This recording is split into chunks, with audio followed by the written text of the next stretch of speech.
But it's too late now. I remember you and me, and how careless we could be. All day and all night, we'd stay up, it felt so right. We were so young, we were so dumb. We would get drunk and then hook up. We were okay, we were alright, staying awake till the sunrise. We were in love, couldn't stop us, like a good drug, never enough. We'd hook up in my car, driving so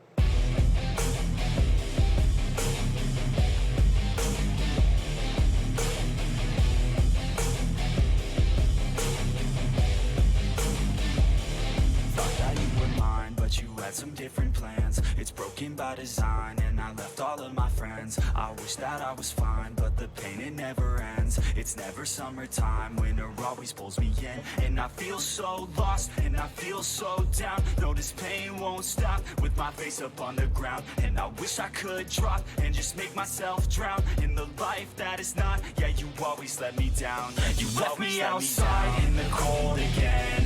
I think I'm alright, but I'm lost within. Took over my life, so it has to end. It's over this time, yeah, you came and went. You left me outside in the cold again. I think I'm alright, but I'm lost within. Took over my life, so it has to end. It's over this time, yeah, you came and went. I know that I might be crazy. I wish that I could forget you, baby. I don't know why, but I feel lost lately. Looking for someone who might just save me. I don't wanna waste any time, I'll be fine. Have to get you all out of my mind, so I grind. Don't know what I'm looking for, I feel like I'm blind. Wish that I could just go and rewind. You left me outside in the cold again. I think I'm alright, but I'm lost within. Took over my life, so it has to end. It's over this time, yeah, you came and went. You left me outside in the cold again. I think I'm alright, but I'm lost within. Took over my life, so it has to end. It's over this time, yeah, you came and went.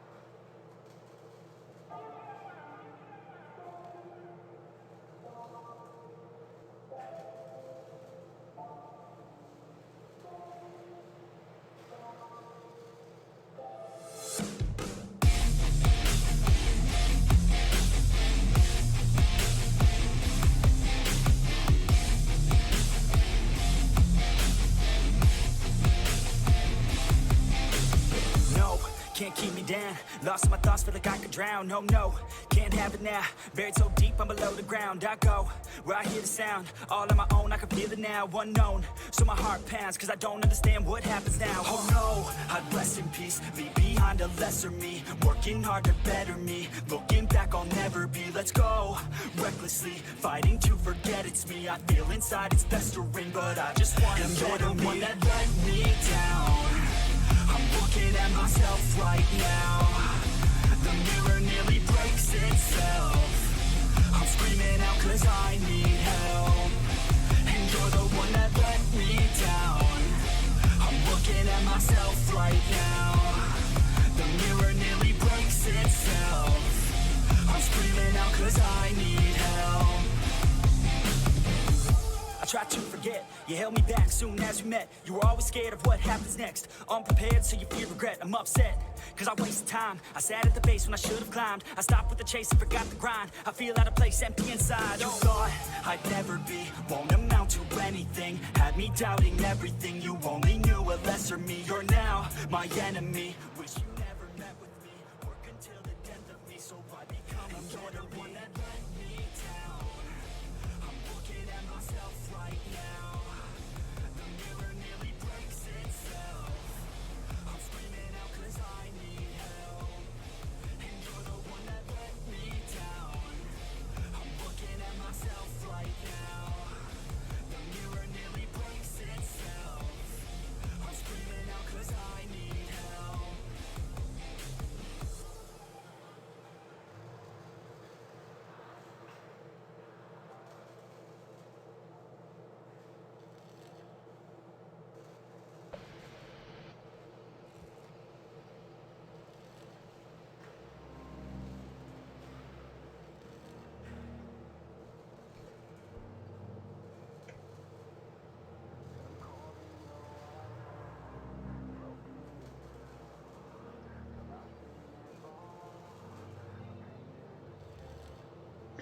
Good evening, everyone. This is Rolling Swarm, and we are live, waiting for my garage to load, and there we go in perfect synchronicity with the invite to the tournament room.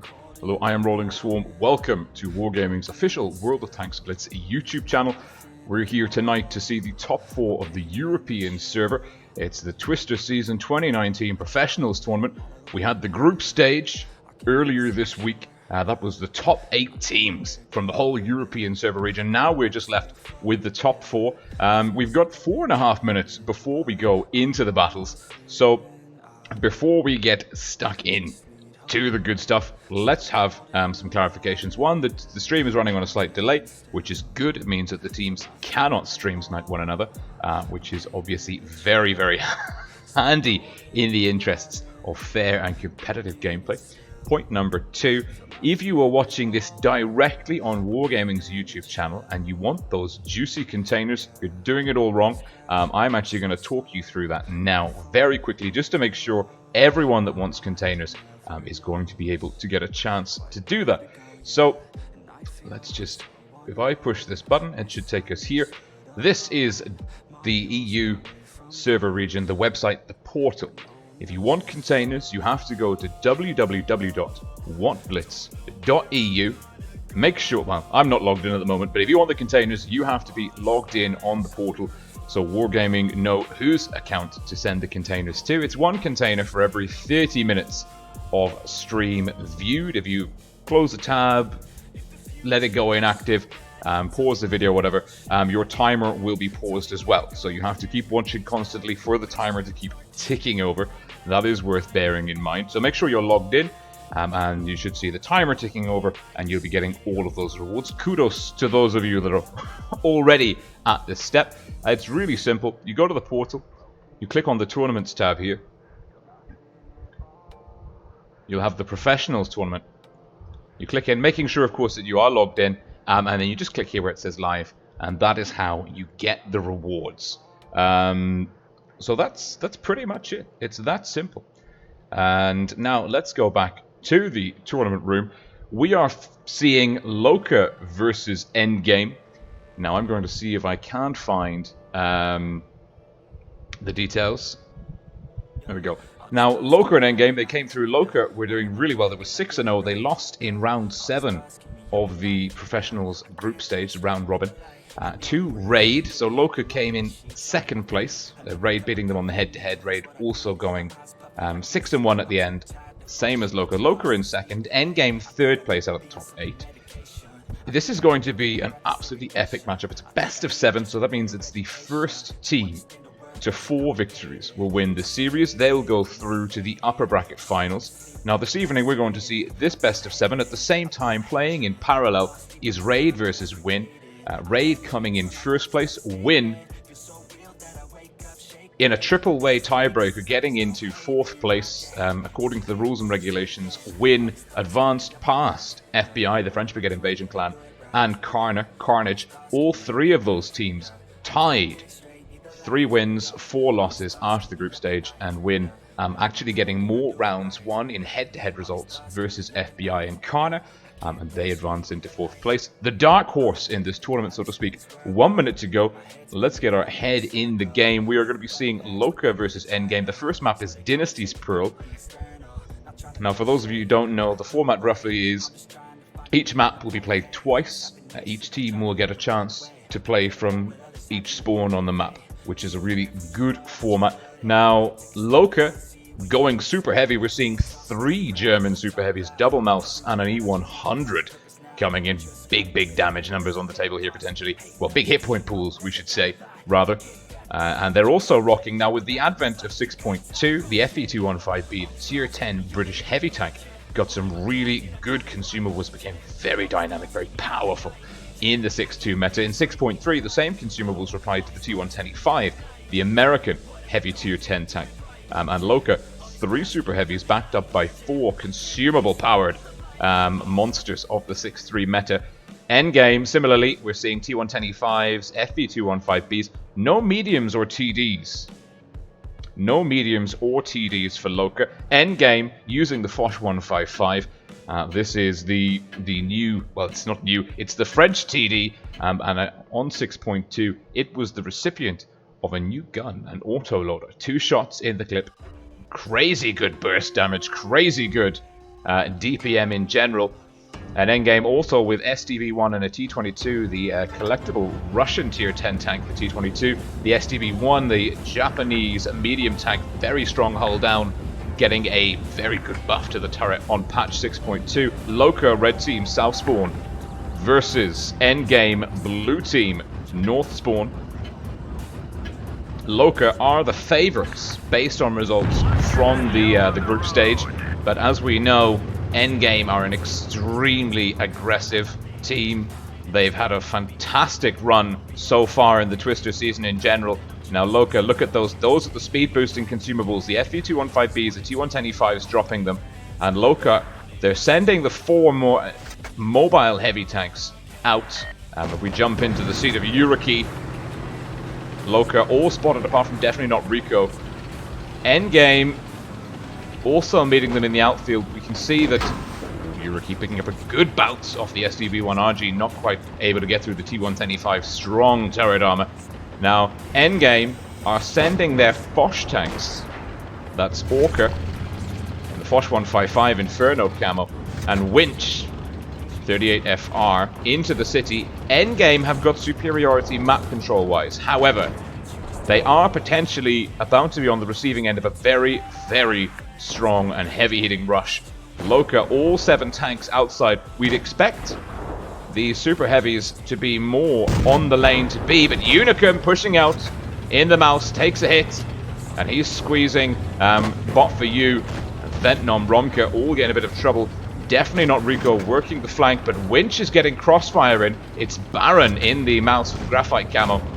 He has a key role to play here, but Orca's looking to get a shot in. The strong mouse armor, bouncing that one. Orca pulls back before the shot can go in. Hit points are neck and neck. Both teams losing a little bit of HP, but no one dangerously low. Baron in the mouse is probably the lowest, and No Skill just Vano is pushing in. Loka are getting aggressive. Unicum dug right in, and Baron has gone down. And that is a super aggressive play by Endgame. And now Orca, the FE215B, or more noticeably Winch. Yuriki's gone down to RG. Endgame dropping the hammer. Huge numbers. And Winch, is it going to be Orca? He's teeing up for a kill shot. Gets it on definitely not Rico. Big hit, No Skill just Vandal. The E100 deleting Bot for You. Karalek next on his hit list. Karalek desperately needs assistance.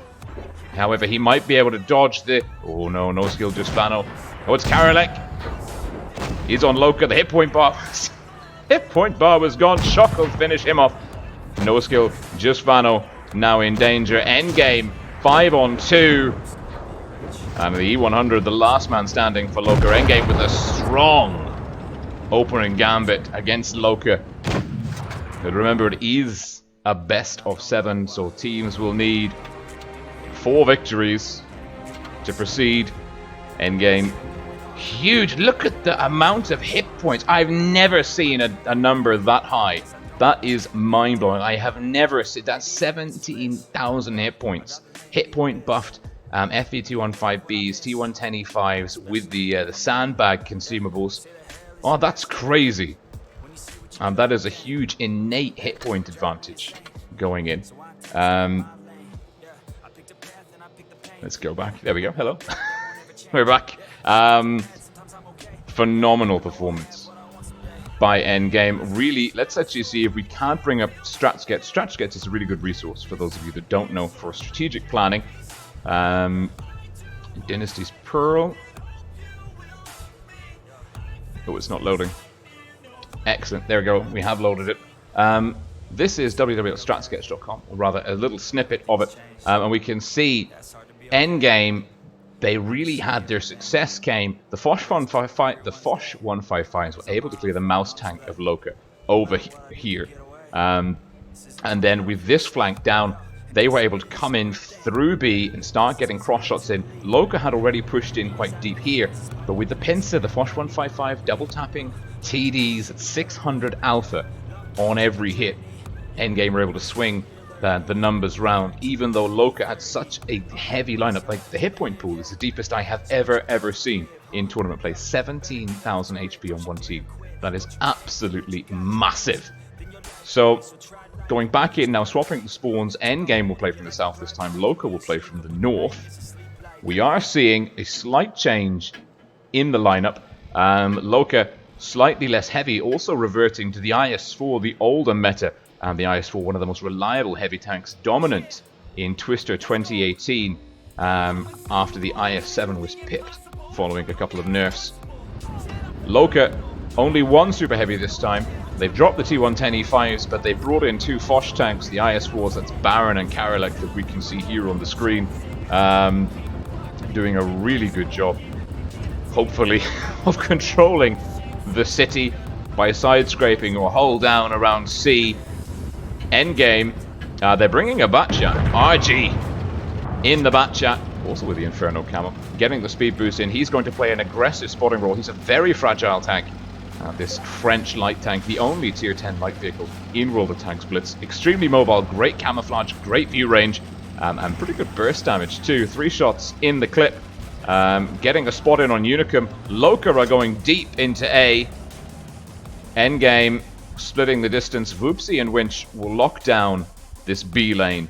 They will be absolutely instrumental in controlling the pace of the fight. RG confident that he can cap C. Loka will be behind on cap points. The cap pressure will be going over in the favor of endgame, and potentially bot for you in the IS-4 will get B. That will put a lot of pressure onto Loka. Loka will have to engage. Endgame with the Foch tanks. It's Shock. He's unspotted. Orca has been spotted though. Orca lands a shot. Shock waiting for a target to push through here. No skill, just Vano getting proxy spotted in Shock. Orca taking a big hit from no skill, just Vano. Shock looking for the lower plate, gets it. 631 damage inflicted. Endgame bringing the hit point pool back in their favor.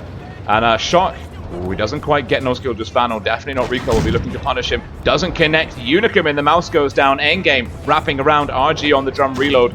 And Romka's getting stuck into Karelek. RG will be looking for the side of that IS-4. That's one. He's going to have 2 more in the chamber. Can he do it? Probably not, but he's going to make it quite a manageable target. Bot for you comes in with the kill. Loka on the ropes. Foopsy looking to get some ram damage in. Chocolate with a big hit into Ariana Grande. No skill, just Vano trying to get a pass, trying to get some damage in. He gets tracked, does hit Shock, but Shock returns the favor.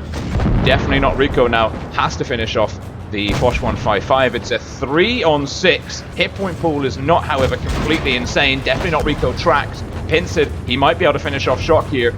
He does. But Yuriki has gone down to Romka. And Voopsy looking to fall on Definitely Not Rico. Definitely Not Rico getting past. RG with shots in the clip. He's going to get stuck into the second IS-4, into the rear. The IS-4, pretty strong armor profile all round. RG gets the fire, finishes off Baron, and endgame with a 5-2 victory over Loka. Really nice endgame, getting the cap control. And again, the damage numbers just trading super effectively. Loka really caught out of position on the A cap.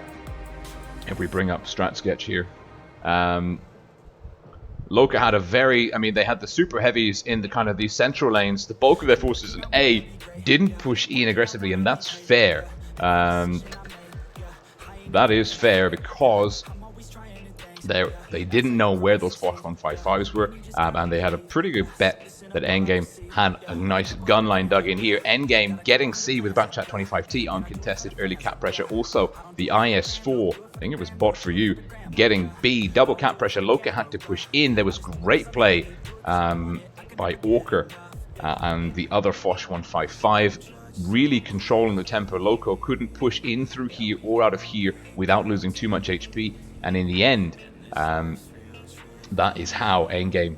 Well, and then they had the tanks coming in the back. Endgame getting Loka trapped in a pocket, out-trading them extremely well. And that is 2-0. Endgame looking pretty dominant at the moment, but Loka are a very, very good team. And we're going into Middelburg now. Now, Middelburg, a completely different map for all intents and purposes. 35 seconds to go. Let's just have a quick look at the minimap. Put it in your mind. You're all Blitz players. You probably have an idea what it looks like, but here we are. This is Middelburg. We've seen a lot in the 6-3 meta. Controlling the hill is still super important. It is possible to win in the city. Mainly, what we've seen most on North American and Asian servers is tanks. Like, teams are sending 1 or 2 tanks into the city to kind of cap A and B from the south and north spawns respectively, and control the city flank. Make sure that no flanks get executed. Make sure that the cap that you've taken isn't counter-capped. And that's a pretty... it's interesting to see that, but C, this cap on the hill, is still so vital. Getting the high ground really means that teams have the ability to dictate when and where the fights will happen. Loka, red team, north spawn, they've got Yuriki in the back chat, a triple FV215B setup backed up by an SDB1, T62 Alpha and a T110E5. Endgame blue team south spawn, single FV215B, Foch, double IS4, SDB1, Winch in the T110E5, and Shock in the T22. Loka's lineup looking a little bit more meta at the moment, leaning on those newly buffed tanks. Yuriki, the Batchat, he's playing an aggressive route, getting some spots in, not going for the cap. Loka are playing a very sneaky game here. They've sent Unicum in the SDB1 close to C to get some spots, and you can see the SDB1 from endgame as well. RG also doing a good job. Unicum and RG getting spotted. RG potentially vulnerable. Ariana Grande in the T62 Alpha pushing up now. Loka taking the initiative. That's Yuriki in the Batchat capping A. We're going to see endgame respond. It looks like Shock in the T22 will be capping B. Loka will have a cap lead. Endgame, however, do have position on C. Romka getting a lot of HE fire, not able to cap C safely. The FV215B is British tanks. They've got pretty decent high explosive ammunition, and they should be able to hold that flank relatively well. Shock catching some fire from Yuriki. Yuriki getting one off. And Shock taking a hit from Unicum. Returns fire. Shock rotating up through the backfield. Endgame sacrificing the city. Yuriki still floating on the corner for Loka. He could go into the city potentially and get a counter cap in on B, and that will give Loka even more cap pressure. They're about 25 cap points ahead at the moment, which is not a tremendous amount. It's worth noting in Supremacy, when you destroy an enemy tank, that is plus 40 points for your team, minus 40 points for the enemy team. So any cap point discrepancy within the range of 0 to 80 can be flipped on a kill.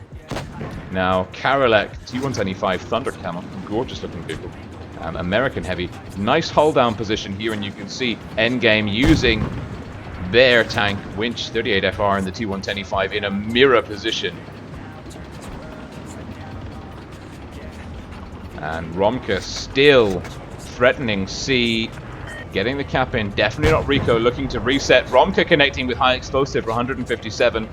Romka really not sure if he can do that. Definitely not Rico. Has the ability to control C from here. just about. You can't really tell from this angle. Yuruki's keeping an eye on the city for Loka. Loka being mindful of a potential flank by endgame. It's a brinksmanship game at the moment. The art is in trying to work out, can you rotate your forces through the city or can you rush them over the top? What's the layout of the enemy team? You've got to think they can't. The only tanks that the teams are aware of on the other side are those with the little light bulbs next to their name on the hit point pool list. Karelek taking a hit from Winch. Trading is pretty much equal. Romka still not able to cap, but Unikim catches quite a bit of damage. Romka, is he going to try and do it? This could be critical for endgame. Endgame really wants C. If Romka can do it, he's trying to force Loka into positions. And Loka, every time they try and get a shot into Romka, they expose themselves to endgame's guns in the backfield. RG doing a really good job. I don't want to curse him, but he has got a lot of hit points for a medium tank on the front line. Ariana Grande. Vulnerable. RG gets the shot in. The hit point advantage, endgame are slowly leveraging themselves close to a 1k HP advantage. Although RG, well, he trades well with Ariana Grande. And Unicum in the STB1 taking a lot of fire. Romka not quite able. He's still trying to hold C. He wants C at the moment. 1.5 HP advantage in the favor of endgame. Loka. Well, Loka are teeing up on this flank. Definitely not Rico. Catching the wrong end of Romka. Yuruki. There's a really nice sniping battle going on over here. Ariana Grande, Yuruki trading. Yuruki taking a hit, but oh my goodness me, Romka did it. He pulled it off. He got B. Now the cap point inevitability is in the favor of endgame. They're also holding on to a little bit of a hit point advantage, just over 1,000. Endgame have to be defensive, but Woopsy's in a difficult position. Looks like Yuruki is going to go for a counter cap on B. Will endgame respond? Where they're going to light up Yuruki for lots of damage. Great play. Endgame playing aggressively. Woopsy in trouble. Yuruki's down. That's Orca and the Foch 155 connecting. Romka insulating Woopsy from the push by Karelek. Woopsy taking down Unicum. And endgame now leading Loka 3-0. And the teams refusing to believe that it's over. Getting some last minute kills in. Oh my goodness me. Ariana Grande having a good sniping match. On the side of that hill off of C. The real star of the game, though, is Romka in the IS-4 front line, holding on to his HP very effectively, getting damage off and capping B. That cannot be understated as to how important it was for endgame to switch the cap pressure. Truly phenomenal. Truly phenomenal play by Romka. But backed up by his team. The rest of endgame firing over his shoulder. And that's how endgame were able to leverage Loka's HP pool down, because Loka had to expose in order to get the shots off into the very low chassis IS-4 hull down in C. It cost them HP, and ultimately they couldn't do it indefinitely. And then endgame, with momentum and inevitability in their favor, pulled through in stunning fashion. We're going back into Middleburg, swapping the spawns. This is match point. Endgame are one victory away from 4-0ing Loka. Loka were they were relentless. They were 6-0 in the group stage of the professional series until they met Raid. They were unstoppable. They won 6 games, 6 best-of-7 matchups back-to-back. Only getting defeated by the reigning world champion, Raid, who won the Twister Cup 2018, Minsk, back in November last year. We're ready, we're waiting, we've got 30 seconds to go. Endgame dropping, well, Bot for You and Romka in the IS-4s, Ventnom, Voopsy, FE215Bs, Shock back in the T22, Winch back in the T110E5, Orca in the Foch, Loka bringing no skill, just Vano in the 268. That's pretty interesting. The 268, it's still meta. It's still being used. The 268, with its phenomenal camouflage values, still has use, even in the light of the Foch 155 becoming the damage-dealing monster that it is. Now, Yuruki in the Batchat 25T, he seems to be their preferred Batchat driver. Unicum in the SDB1. there on the far right side flank for Loka. And quite like the bat chat for this map. It's really going to give them options now. Yuriki, he got punished on the crossing for the counter cap from the other spawn to B in the last game. And it looks like Vetnom, an FE215B from endgame going towards A. He should be... No, he's... If we look at the mini-map, he's sitting on the backfield. And Shock takes an early bit of damage. Ariana Grande getting a shot in as he was spotted by the other Loka tanks. And the rest, well, we've seen five tanks from Loka already climbing the hill. No skill, just Vano looking for sniping shots across, potentially to where Orca is. Winch will be returning to the spot. Well, you can see where Karolek is, both teams, and this is the 6-3 meta. Previously, you didn't see the T110E5 in play. Now you do. Look at the hit point pool on this. I mean, Winch has got 2,300 HP on, well, he's got slightly less now, but on a T110E5. And that's a deep hit point pool. With the reactive armor, reducing incoming damage by 20% for potentially up to 20 seconds. Really makes a difference. Now Loka again, quick capping B, will have the cap lead. Endgame not playing for B. Vetnom hull down in the city, not playing for A. Very interesting play here by Endgame. I'm not sure I agree with the strategy to not cap A. They've fallen behind on cap points by, it'll be about 150 by the time Vetnom gets the cap in. No skill, just Vano lurking in the backfield. Karolek playing hull down, opposite number. Well, Voopsy in an interesting position. Not the best angle for Voopsy, I think, but he is making it work. Definitely not Rico. Well, he's getting punished. He's one of the most damaged tanks on the field. Winch actually, though, having a lot of damage coming in too. Now Vetnom has capped. It is 140 cap points in the favor of Loka. That is 2 kills. Endgame really leaving it to the last minute to cap A, and they've left themselves with quite a hit point, quite a significant cap point deficit. Unicum, oh my god. Now he'll struggle to engage to get shots off from here, but that's not his role. Unicum, his job is not to shoot, it is to spot. He is not trying to deal damage from this position. He's trying to keep Endgame's tanks lit up, and Winch is really low. Winch needs to stay safe. Voopsy will now take over the primary role of defending, locking down this flank. Connects well with Karolek, gets a good bounce in. You can see Unicum just peeking over the top. An almost impossible target to damage, but he's able to keep all of Endgame's tanks spotted. And there is a rotation. We're seeing Orca. Ooh, Endgame. They're making the play. Now, Orca, the Foch 155 with high explosive ammunition is capable of double tapping a Batchat. And he is going to be making his way super sneaky like in towards B. He is not alone. Shock in the T22 is in for support. He'll help cover Orca whilst Orca is in the process of reloading. Is he going for the cap? Yes, he is, and he's in. Interesting, very interesting. Loka now are losing their cap, their only cap and their cap advantage. Yuriki and Ariana Grande dropping the speed boost. They're trying to get into B.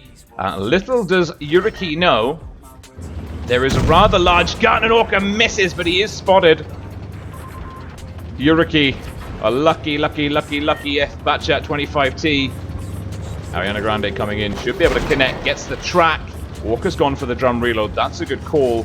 C's also on the go. Endgame have pushed up aggressively onto C. Orca could be in trouble. Shock in for support. Orca getting danced around by the Batchat. Might be able to connect with Unicum. He does for 980. That's a good chunk of damage. Yuriki's on the drum reload. Unicum had to get that shot. Did. Now Shock needs to get out of dodge. Loka with the cap lead. They've also got a gun advantage. It's about to be slightly more as Ariana Grande tees up to the rear of Shock.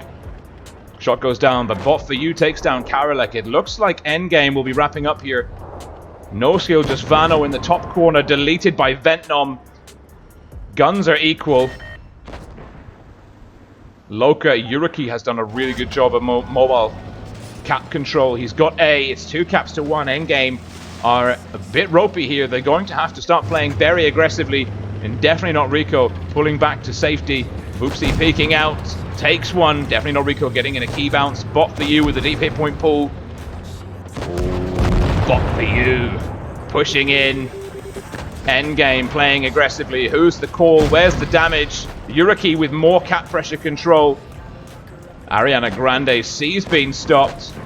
Loka can do this. They can hang in there. Baron in trouble, on fire. Ronka and Bot for you looking to kill Baron. Baron calling for help. Loka have this potentially in the bag. Ventnom's down. They're 40 cap points away from it. Ronka and Bot for you need to shut down Baron. They don't. WoT goes down to Yuriki. And Loka staying in the fight one more round at the very least. And for me, well, it could have been so different. Orca got a big roll into the SDB1. He missed a shot on Yuriki, and that could have been absolutely critical. But Loka proving that they've got what it takes. They're staying in the fight. It's 3-1. It's going to be match point for endgame now until it's over. Whether that's win or lose. The pressure is on Loka now to deliver the reverse sweep. They're coming back potentially from 3-0 down.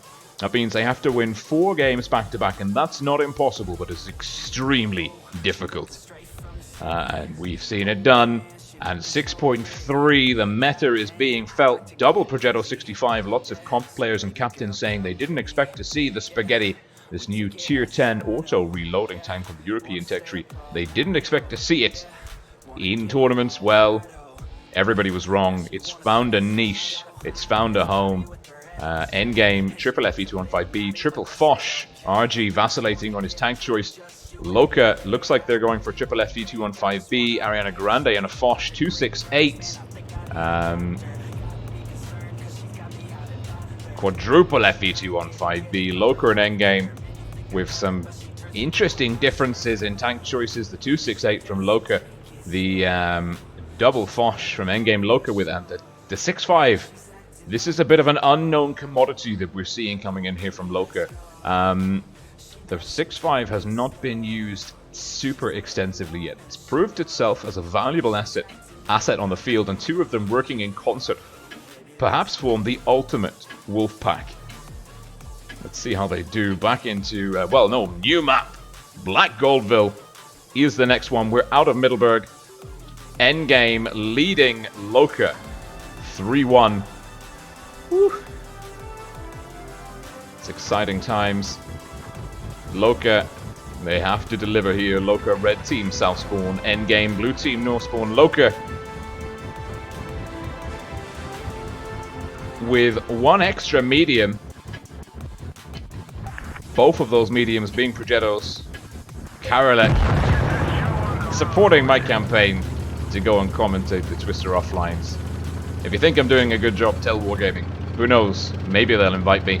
Now let's have a look. Where are those Progettos 65s? Yuriki Tactical Shield Camo. No skill, just Vano. The orange professional tournament camouflage. And they're Loka with a very passive. We've seen 2 distinct battle groups. The 268 Foch, double FB215Bs teeing up for C. Unicum making a play for B. Bot for you might spot him up. Endgame are playing a very quick cap on A. And it was Shock in the SDB1 capping A. Loka though with a double cap on the go. Unicum in safe. Bot for you can reset with high explosives. Gets it. B's reset. Endgame will retain that cap lead. Ariana Grande potentially in position to defend Unicum. Unicum struggling to cap B. It's going to be tricky. Ariana Grande pulling back. Overwatch down. Bot for you catching some fire. It looks like, Unicum doing a good job. Bot for you gets the reset in. It's critical that he does it. At the same time, we can see Loka are rotating back up through their spawn. Ariana Grande in the Foch 155. No skill, just Vano leading the charge. They're looking to get stuck into A. They're executing the flank. Ariana Grande has been spotted. Yuriki, no skill, just Vano behind Ariana Grande in the Foch 155. The double Progettos lurking, dangerous, the damage potential, but Loka are getting out-traded here. The hit point pool, specifically Unicum's in trouble, and he's going down early to WoT. It's a gun advantage. 1.5k was maybe not so much. A solid hit point advantage, 1.2k in the favor of endgame, plus a gun. Now Ventnom is, he's not completely alone. Loka are teeing up a 6-tank rush. Will they get farmed on the crossing? In come the 6.5s. Double spaghetti, double trouble. New tank with 6.3. Loka losing momentum. Endgame have been able to rotate their tanks up. Now they know who's here. Ventnom taking some fire. Ventnom taking quite a bit of fire. Struggling to stay safe. Now Karolek getting lit up by WoT. WoT in a good hull down position. Able to... There's just lots and lots of crossfire coming in here. That's how the damage is getting done. Both teams are trading really well. Ariana Grande with one shot in the clip. Looking for WoT. Oh no. Orca in defense. Bot for you rotating in as Orca goes on the reload. Winch in trouble. Loka are rotating down. Is Yuriki looking for B? Ooh, definitely not Rico. He's alone and in trouble. He is isolated. Karolek is also very low. Ventnom and Winch pushing in. Definitely not Rico. Could be the next one down. Not Rico. Hit by WoT. WoT and Karolek's gone down to shock. Endgame with a solid lead at this point. Loka will have to do something truly phenomenal to come back from this. And Baron, well, bot for you now, surrounded by lots of guns. Look at the 6.5s go to work. Huge roll from the Foch into Yuriki. Bot for you's down. That's bought Loka some breathing space, but it's still a 4-on-6. WoT's very low. Baron's looking to finish him. Chocolade. The hand of grace saving his teammate. Shot coming in. No skill. Oh, Yuriki in trouble. Potentially going down to Ventnom. Ventnom picks it up. And no skill to Spano, the last one standing. And it's WoT, the heavy tank, to shut down Vano, the last tank left alive for Loka. And you can see, we can see endgame just controlling the pace. Loka really dropping the ball a little bit there. They tried the double cap on B, and it just did not work. And the damage numbers, I mean, endgame, every single endgame player having a great game, 4 of them pushing over 2k. And when you have 4 over 2k for one team, none over 2k for the other team, you know, you know that there's going to be an uphill struggle. In this case, an uphill struggle for Loka, but the Progetto 6.5s doing okay. The issue is definitely not Rico. Well, Loka losing the FD 215B early on was a bit of a problem. Now we're back in my garage. Let's jump in here. There we go. Back in the garage. So that was game 1. Well, technically, as it is known, in technical terms, the upper bracket semi-finals. Now, at the same time, in parallel, Loka, Raid and Win have been playing. Win, the true dark horse underdog, and Win and Raid are actually quite similar teams. Now, it is worth pointing out that Loka beat Endgame 4-3 when they met in the group stage, and Raid beat Win 4-3 when they met in the group stage. So, Endgame were able to flip that tiebreaker result on its head this evening in the top 4, dispatching Loka relatively comfortably 4-1. And oh my goodness me, let's go and have a look, because if we jump onto the portal, if you click on the brackets tab in the portal, you can see the results. So this is basically the top 4, the double elimination format. the upper bracket semi-finals are concluded. Now, the next game we're going to see tonight is the upper bracket finals. That is a best of 9. First team to 5 victories will take it, and that's worth bearing in mind. It's not a best of 7, it's a best of 9. Significantly more scope for comebacks, reverse sweeps, you name it. It's just that little bit more opportunity to hang in there until fortune finds you or you find it. Win beating Raid 4-1. Win. They started so ropey in the professionals tournament. I think they were 0-4 by the end of round 4, and then they came back round 5, 6, 7, smashed their opponents out of the park, and squeezed into the top 4. And here they are now in the upper bracket finals, contesting a spot in the grand finals after beating Raid, the current world champions. Just let that sink in. So we will see Win versus Endgame tonight. I'm just going to double check the time of that, because I think we've got some replays to watch and some games for me to play, potentially.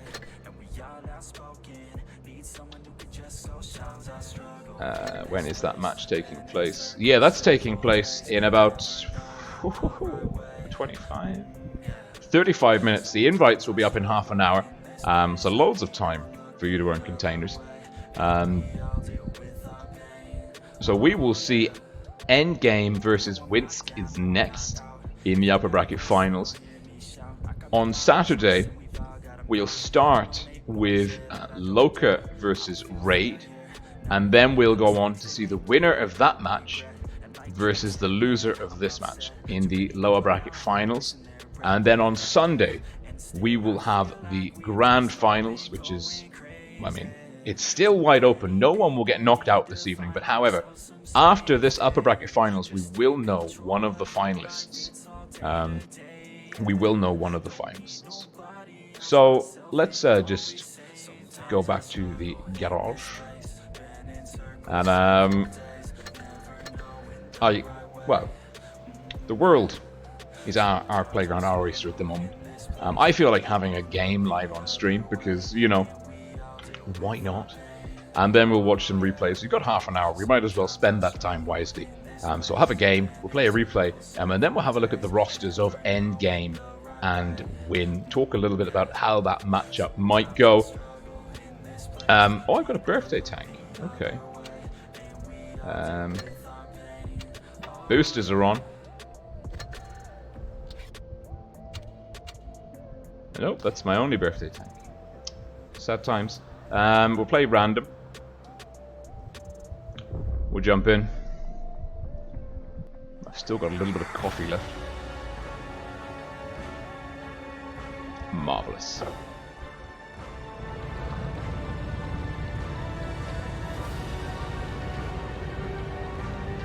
Now I don't recognize anyone here, which is a good sign. Apparently, I haven't actually driven this tank since the 6.3 patch.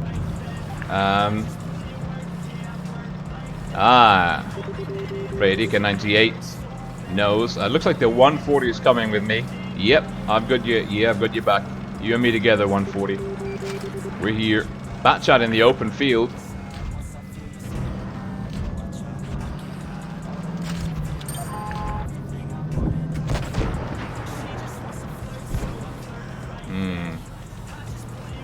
We've got heavies in the city.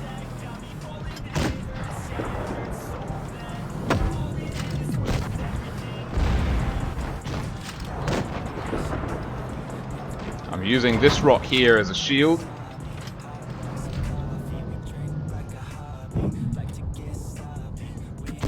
Oh, good lord. We're not very accurate on PC controls, it has to be said. Aha! Finally! Getting some damage on. Now our heavies are capping C, which is good. However, the red team do know that they have a pretty good gun advantage now out this way.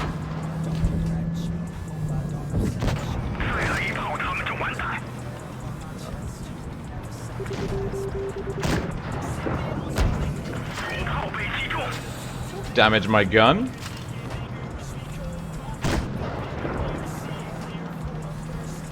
We can go. Let's go. Let's go. Nope, he's not coming with me. That Pitbull. Oh, now you go. I see.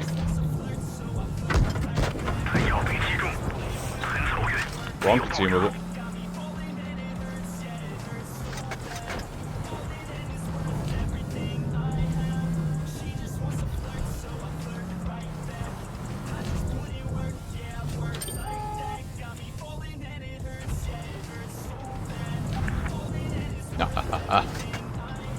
The Batched says we're all cowards.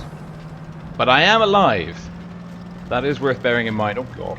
We've been in the wrong place. We've covered the minimap. Right. Let's leverage some cap pressure here. No, it's not about cap. It's all about kills at this point.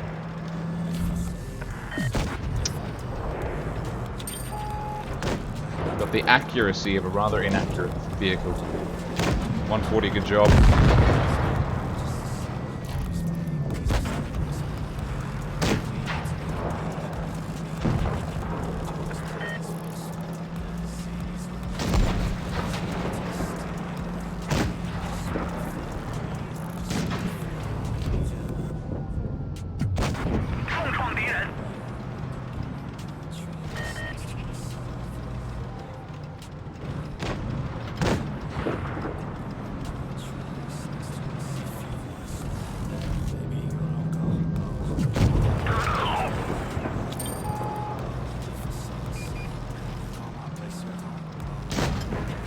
Oh, we got this. Good job, Green Team. Thank you for carrying me. Thank you. Haha! Finally we get a kill at the end. We have redeemed ourselves. Solid performance.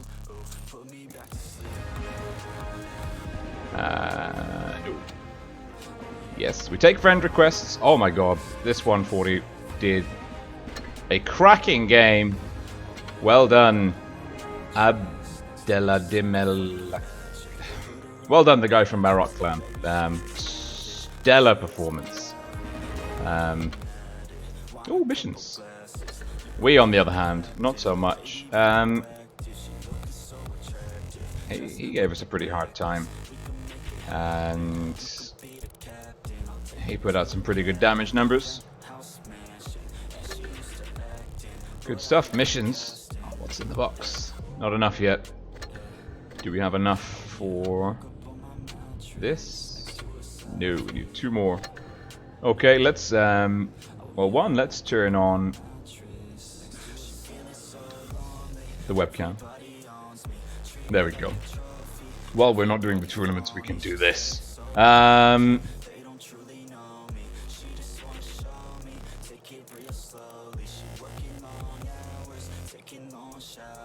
An MH Gilly, reverse world, PC not accurate. No, PC is accurate if you're good on PC controls. I, however, am not good on PC controls.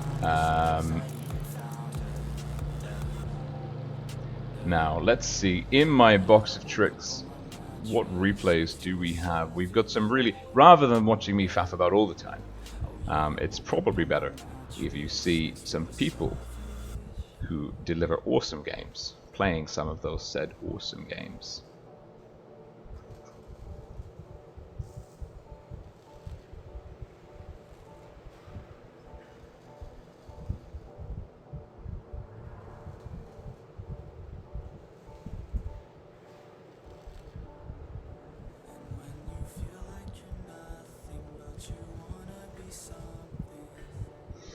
Oh, we've got a 6-5 replay.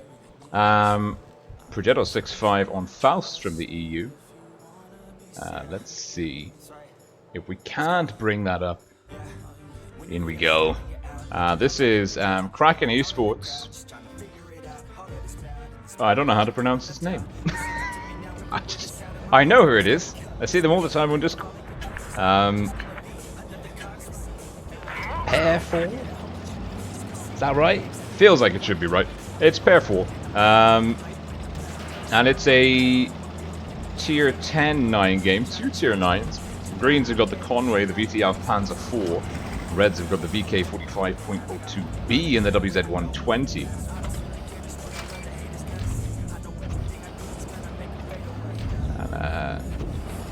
Look at this camo. Look at this camo. The Progetto 65 Gladiator. It's probably my favorite named camo. And I am gutted that I don't have this tank yet. Because it looks like a really fun drive. The auto-reloading mechanic offers up so much room for tactical flexibility.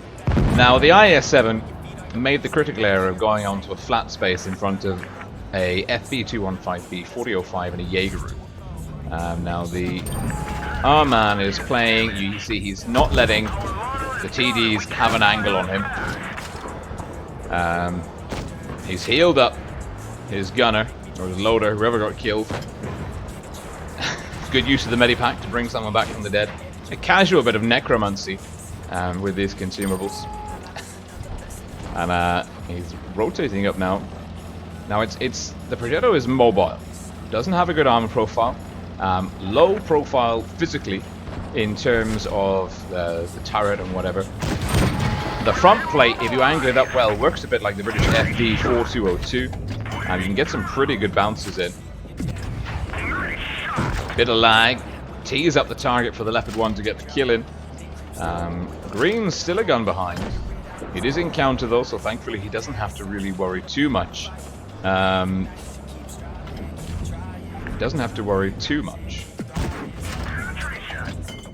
About map control. Just keeping himself healthy and getting the damage in, but not like that. Oof. He's safe. It's a 4-on-4. The 4005. Oh wow, great hit by the Conway, shutting down the 50B. He's going in for the mouse, trying to save the VT tank. We've got 2,470 damage on the board. Pair 4 now should be able to dance around the mouse, no worries. The Conway lamenting his team. The VT bouncing the rear. You can see that this tank is very mobile. And he's actually under the gun. That's how low the profile is. He's side hugging the mouse. VT bounces again. And he's really just looking to get one more shot into the side here. Now the VT should be able to do this. Gets it. And now it's a 2-on-1. Oh, there comes the Jaegeru. Run. Wow, amazing shot. Firing from the rear, taking down the 4005, and now the Jaegeru. The pressure is on. Our man is a one-shot for high explosive round from the Jaegeru. The Jaegeru is going to be painfully aware that if the Progetto gets on his side or rear, it is game over. The Conway, super salty. But he doesn't know. Pair 4 from Kraken Esports. He's here and means business. And Pobedinsky, the IS-7. And the Conway, oh, they're having a fun discussion about who's better at the game. Who knows what they're doing more. Par for the course. That's an excellent comeback. I think they're having fun. I'm having fun watching the banter. But pair 4, he's got 2.5 minutes, and potentially it's not going to be fun for him.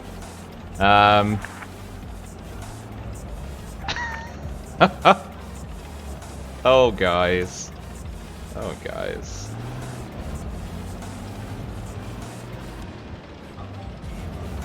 Now he's just rocking backwards and forwards. He's making me feel a little bit seasick.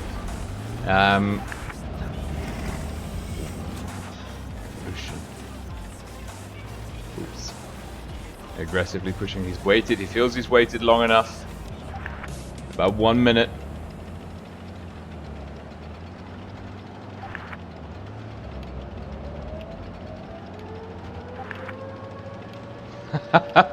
MH Gilly is Ventrex, and Shot guessed it correctly. Now the Jaegeru's gone for the cap.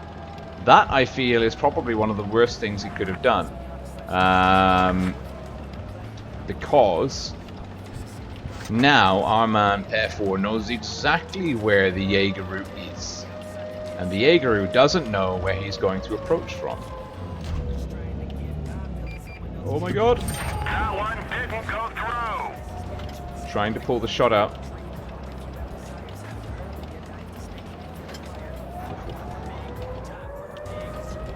Waiting for the camo to reset. Now, the Jaegeru, does he keep looking at the bush? Proxy spot. Does he use the speed boost? No, no, yes, no. Now the Jaegeru at this point. 50 seconds. Less than a minute. The cap's going. He wants him to fire. He fires 809, there's 36 HP left. That's 1, he gets the reset. That's 2. That's 3. He's got 25 seconds. Can he get on the rear? He's dropped the speed boost. Oh dear, Jaegeru. 18 seconds. Does the 65 have the DPM? Jaegeru playing well. Will he use the track? He will. 9 seconds. Oh, the Jaegeru fires in frustration.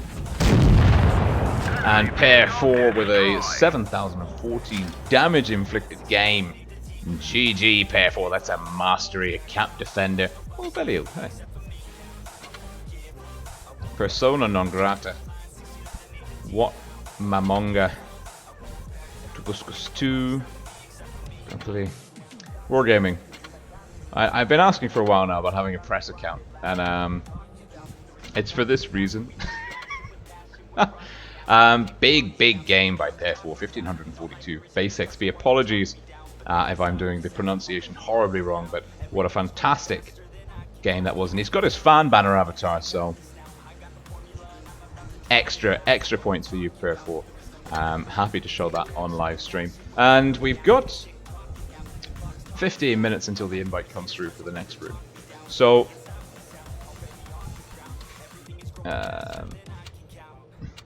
let's see.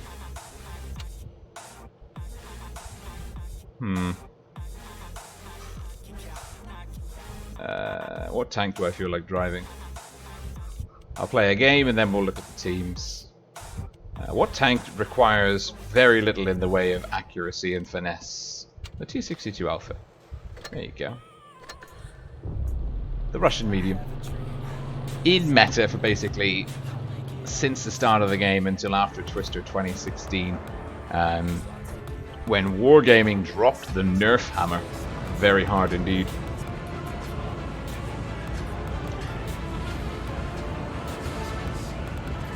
Where are we going? Who's here? I don't recognize anyone. Where are we going? Where are we going? What are we doing? C? I think we should go for C. Yes. Maybe we shouldn't. They've got the heavies. Oh god. I feel like I've made a terrible error. They've got a Jaegeru and a mouse, and we're going into a city environment.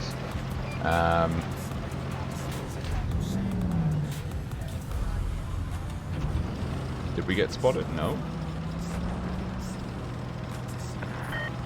B is getting capped.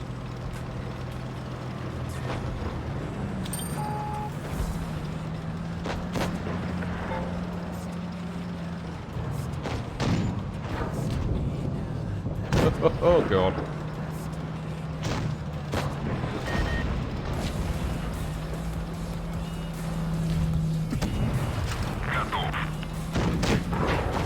That's why we're here, ladies and gentlemen. Turn, turn, turn, turn, turn. New target.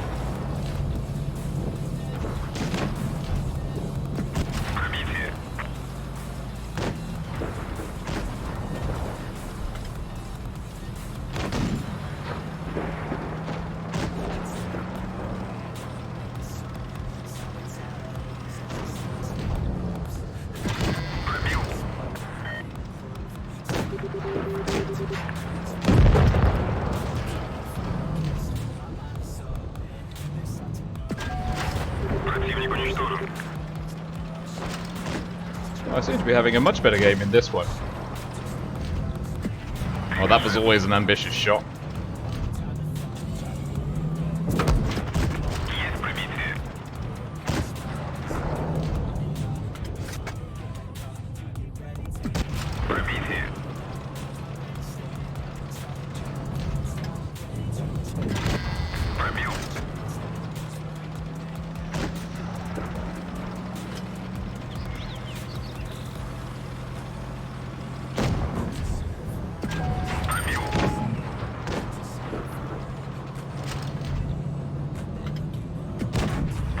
Nope.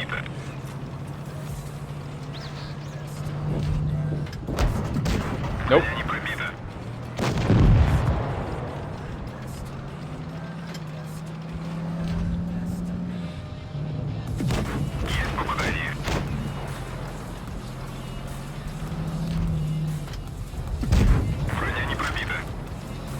Nada. It's a good game. Good game, Greens. Good game. You could tell I was concentrating because I stopped talking. All the lovely friend. Oh, we got 2 missions. Oh yeah, wonderful. Solid game. GG. GG Greens. How did we do? We hit every shot. I mean, we bounced 4. We bounced 4. We got some spots in. We did pretty good. Got some credits in as well, which is, I mean, we would have made a loss if it wasn't for our lovely, lovely premium account. And now we can claim. We get a box. It's better than a. It's better than a kick in the teeth. Right. Oh, but that does mean what is actually good is this 6,000 free XP. Oh, thank you very much. I'm all over that. News. Oh yeah. How are we doing overall? Okay, we're okay. We're good. We're good. We're good. We're good. Friend request. Friend request.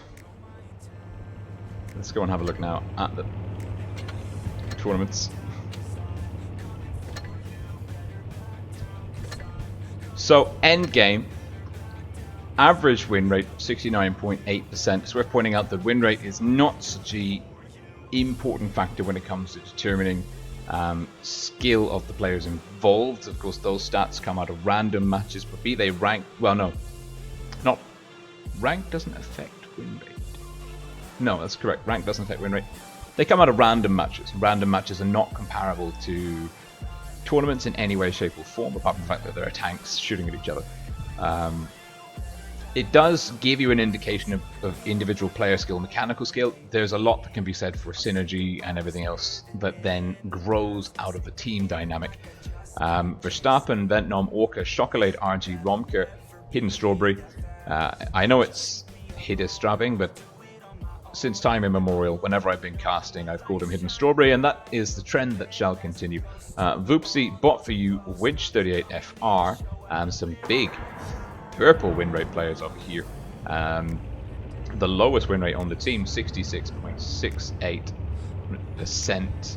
I mean, that's really high win rate. Endgame had a really strong start. They beat Raid 4-3, beat Win 4-1. Now that's the last time these guys met, was in round 2, tour 2 of the group stage of the professional tournament. They beat Win 4-1. They had a really good endgame, have a really good start. There was a little upset. They lost to Narvin. Narvin actually came in 8th, placed 1 and 6 at the end of the group stage of the professionals. That caught a couple of people by surprise, and maybe it actually tipped them over a little bit.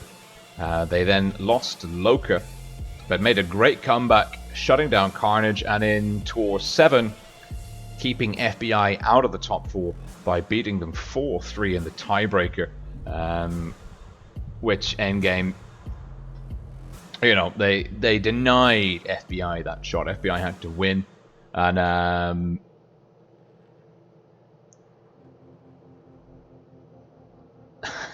and it denied FBI the chance. Now, they beat Loka 4-1, which we saw just earlier, and that was awesome. Now, the best of 9 invite will be coming through in 6 minutes or so. Versus Win will be a chance for Win to come back. Win, let's have a look at the players. Lower win rate team. Now, Win are a lot like Raid in many ways. Raid are a clan built around a language, German. And I think all of their players are German. Certainly they're all German speaking. And Raid have always been in the Clan Wars, the tournament scene on the esports circuits of World of Tanks Blitz. They've always been there. They've always placed quite highly, but they never really got any real success or traction until 2018 when they won the online finals of the EU server and then went on to win the event. And we have the iconic Grill on the Hill Fort Despair play, which is probably alive and bright in many of our memories even today. Certainly I was a huge fan of their play style. They're very methodical, tactical, really good strategy, great defensive play. I know it's not everyone's favorite cup of tea, but I was really impressed. I really enjoyed the intelligence of their gameplay, and they just took C4 apart in that grand final, and it was lovely to watch. I am an EU server player. It was my main. I do have accounts on Asia, an account on Asia and an account in North America, but you know, EU is my home server, so it was lovely to see EU take the Twister Cup home for the second year in a row. Currently, the Twister Cup has been with Russia, or the CIS server region, 2016. That was C4. Then Legion won it in 2017, and then Raid last year. So I'm hoping EU can deliver a repeat performance. But as with everything in Blitz, we don't get a lot of crossover in terms of server gameplay. So it's extremely hard to predict how the servers are in relation to one another. Now, Win, they're similar to Raid because they are also a clan built around a nationality, a language. They're all Finnish. They all speak Finnish. They're all from Finland. They've been together for a very long time. They've always been They've always been there in the tournament scene. When I was playing for R2K back in 2017, which was probably the last time I was an active comp player, when I had a bit more spare time on my hands. Win were actually the team that knocked R2K out of the top 8 in the professionals, the online qualifiers for Twister then. So they've always been there, but they've never really found traction. And this is probably one of the best years yet. Last year, Win were the winner of the challenge. No, Win. Yeah, they won the Challengers tournament, and they actually got into the wild card tournament. And now here they are having a shot at actually going through. And it's worth pointing out. Ooh, this is interesting. Let's jump over here. This is really interesting, actually. The winner of this match will go straight through to the grand finals. Is guaranteed to either win the EU server by winning the grand finals match, or will come second place and will enter into the wildcard tournament versus second place from the CIS server region professionals tournament and first place from the challenger tournaments on the EU server and CIS server region. So the winner of this one has got, getting into the grand finals is awesome. And even if you lose, the campaign can continue. And it is also worth pointing out as well, something that is really, really, particularly for the players and the teams involved, noteworthy. If you win here, you go straight through the grand finals. That plays on Sunday. Now, the teams are probably feeling fatigue. They had 2 very busy weeks of Ascent tournaments. This week has been hella busy with the professionals tournament. Fatigue is real. Players need times to rest, regroup. Now, there is a day off effectively for everyone tomorrow, thankfully for myself as well. But the winner of the match we're about to see, this best of 9 upper bracket finals, will have Friday and Saturday off, and they'll have the luxury of watching all of their potential opponent teams play out a best of 7 and then a best of 9 format. So they'll have a rest and they'll have information, and that cannot be underestimated. But returning to Win, they've adopted a name format. I love a good name format for a clan. Shows a unity and an allegiance and a sense of belonging. But they're all from north, because Finland is, I don't know if you know this, it's very, very far north, and by all accounts it is a frozen, I don't want to talk it down, but it looks really cold all of the time. But it's Ollie, Killer, Tumpy, Camper, Kuma, Torpy, Lays, Rambo, Lappy, and Gabe, all from north. Average win rate 65.12%. They had the worst start to the professionals tournament you can imagine. They went 0-4. They lost to Loka 1-4. They lost to Endgame 1-4. They then lost to FBI, which at the time was supposed to be kind of like a, you can do this. This is the start of your resurgence. They lost that 2-4, and then heartbreakingly they lost to Raid on the tiebreaker 3-4. And everyone was basically, I think, if you go on my YouTube channel, you watch some of the day 1, day 2 streams, or the day 2 streams and day 3 streams from EU. I basically said, I basically said that there's no way, there's no way that they can get through the top 4. I just didn't think it was possible. And then, I should stop making predictions and saying anything, really, to be honest. Then they beat Kana 4-1. Kana were basically undefeated almost in the Ascent tournaments. They lost 3 matches out of 8 tournaments. They were the favourites. They were so dominant in the Ascents. But they got shut down by Minsk, by Win 4-1. Then Win narrowly beat R2K on the tiebreaker. And then they smashed Navin 4-1. And now they've just gone on and beat Raid 4-1. So they've gone from losing 4 games in a row to winning 4 games in a row. This is their 9th match in the professionals tournament. And the question, at least the question on my mind is, can I get to the tournaments? Can I get to the tournament room in one piece? And the answer is yes, I can. And I'm going to disappear from this corner and appear in the middle. Magic. And we'll make sure we click ready. Now, Win versus Endgame. It's a best of 9. It is the first team to 4 victories takes it. And, well, wouldn't you believe it? This is just going to be a nail biter. I don't know. We saw the best of 9 on Asia went to a tiebreaker, and that's 9 games back to back with a 2-minute interlude between each one. That is extremely demanding on a team in terms of morale, mental stamina, and friendliness among comrades. So, endgame.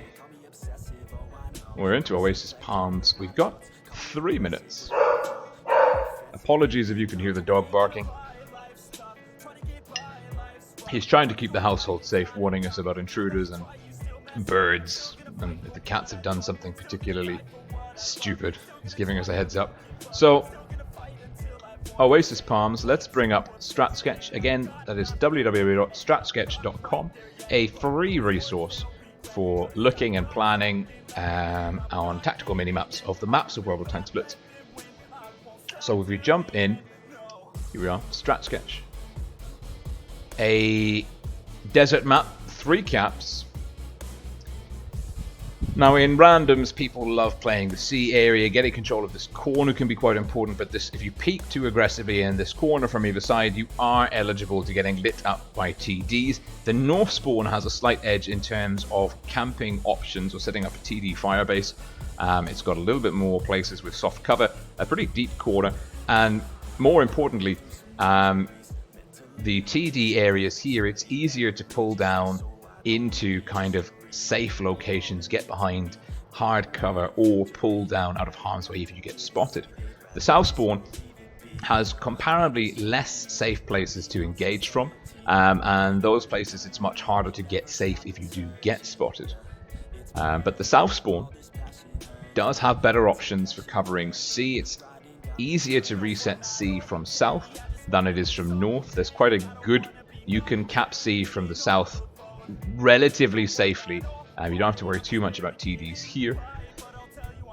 The top left corner is the heavy playground, where I'm going to expect FB215Bs, IS4s, that kind of thing. Pushing in through this lane and basically having a little peekaboo match here, trading HP, maybe making a push round. We used to see mouse tanks in the city. That meta's kind of been killed off with 6.2 and 6.3. Now teams like to kind of send tanks in along these lanes and we've seen some great plays actually on Asia. Teams just holding the fort here, sending a core force in, killing whatever 2 to 4 tanks the enemy might have here, and then moving on and out to the next targets.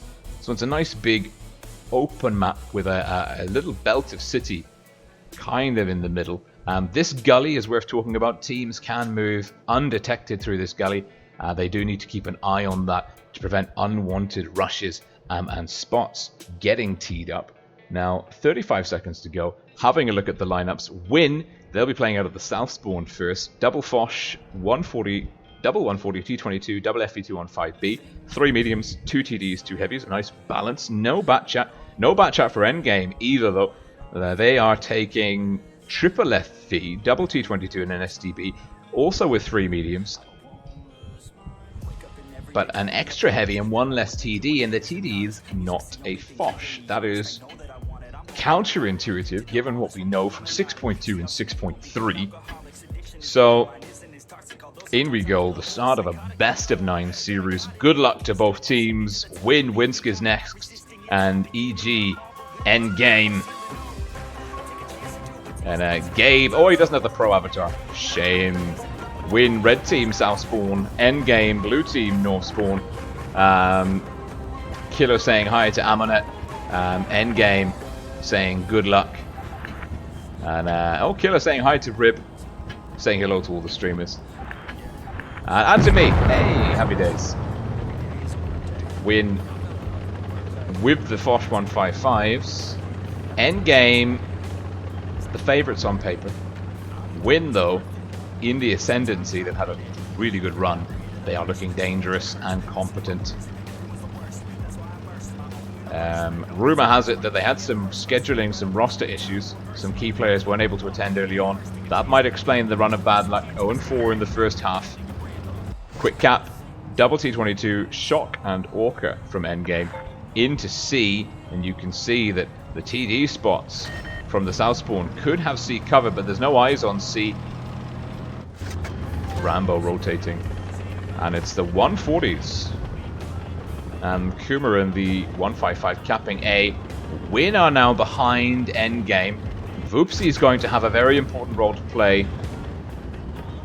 6 endgame tanks are behind him. He is all alone on the front line here. His job is to proxy spot B, stop B from getting capped, because that is Win's option here for rotating. That will stop, if Win are able to cap B, that will flip the cap point game on its head. So endgame have to stop that from happening. The question is, can it happen?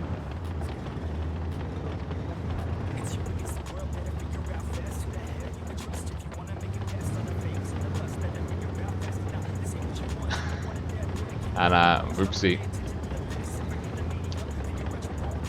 doing a good, no hit points taken here. Voopsy just rocking backwards and forwards. Win are stacked on this flank. They're behind by 15 cap points. They have to either get a gun. Camper takes the first hit. That comes in from RG. Winch picking up a double tap. Camper over extending slightly. Orca hitting the soft cover. RG in the STV1 is just playing hull down really well. He might take a hit here though. He's overextended. He's not got a head on a swivel. Does take a hit. Winner coming in. Minsk is next, making a play. They're looking for Voopsy. Ollie's taking the opportunity to cap B. RG is getting himself in a very sticky predicament here. Win have to make sure that they don't lose too many hit points, but RG and Voops are in trouble. Killer! Oh, it's Lays actually. It's Lays picking up the kill. It's a gun advantage and 2 caps to 1. Now Ollie getting stuck into Voopsy. Voopsy trying to pull back. trying to get away from the bulk of the guns, but Rambo has him in his sights, and Rambo finds the kill shot. Phenomenal. And Win with a 2-gun advantage, 2 caps to 1. We've lost Killer in the 140. He took damage early on. Kuma, though, looking, well, he's looking for a target. He's got 2 in the chamber, rotating, trying to find Shock. The rear armor of Shock, 649. It's a nice roll. Endgame responding. They're not too far behind in terms of hit points. If they can shut down Lays, Kuma. Oh, he was looking for Verstappen, but Verstappen wasn't giving him any shots. Oliver coming in. Does Oliver have a reactive armor? That's a massive roll. And Shock's able to take down Oliver. Oliver had all the hit points, and now he's got none of them. Endgame are turning this round. Kuma's down. It's a 5-on-3. 5-on-4. Verstappen going down to Rambo. Camper in trouble. Endgame have played this beautifully. Shock with the kill.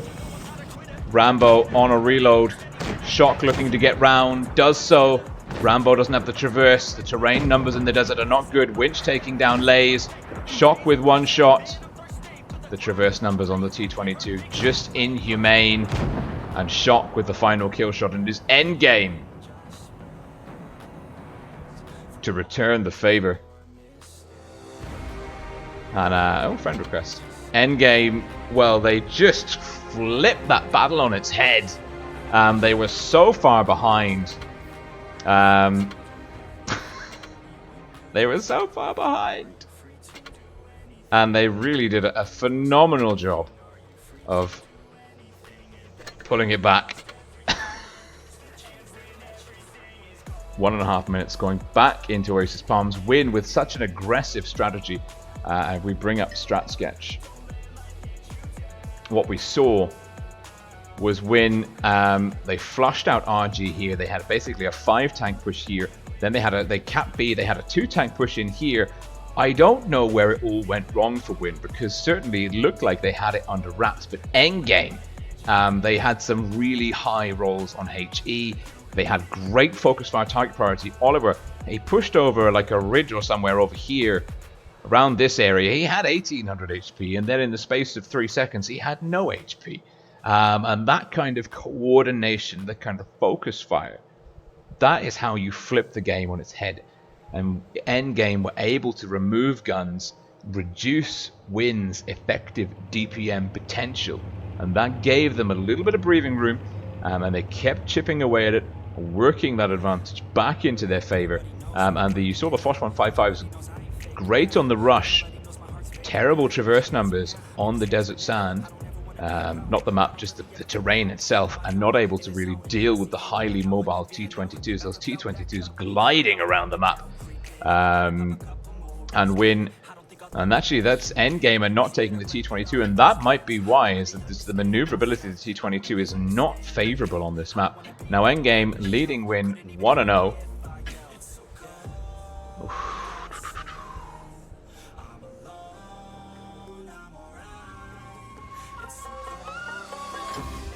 Win red team north spawn this time. Endgame blue team south spawn. Best of 9, first team to 5 victories takes it. Endgame with the initial win. Still a lot of battles to go. And oh, there goes my spectator tank, blown up to smithereens. And Ollie making his way towards A. We're seeing the rest of Win.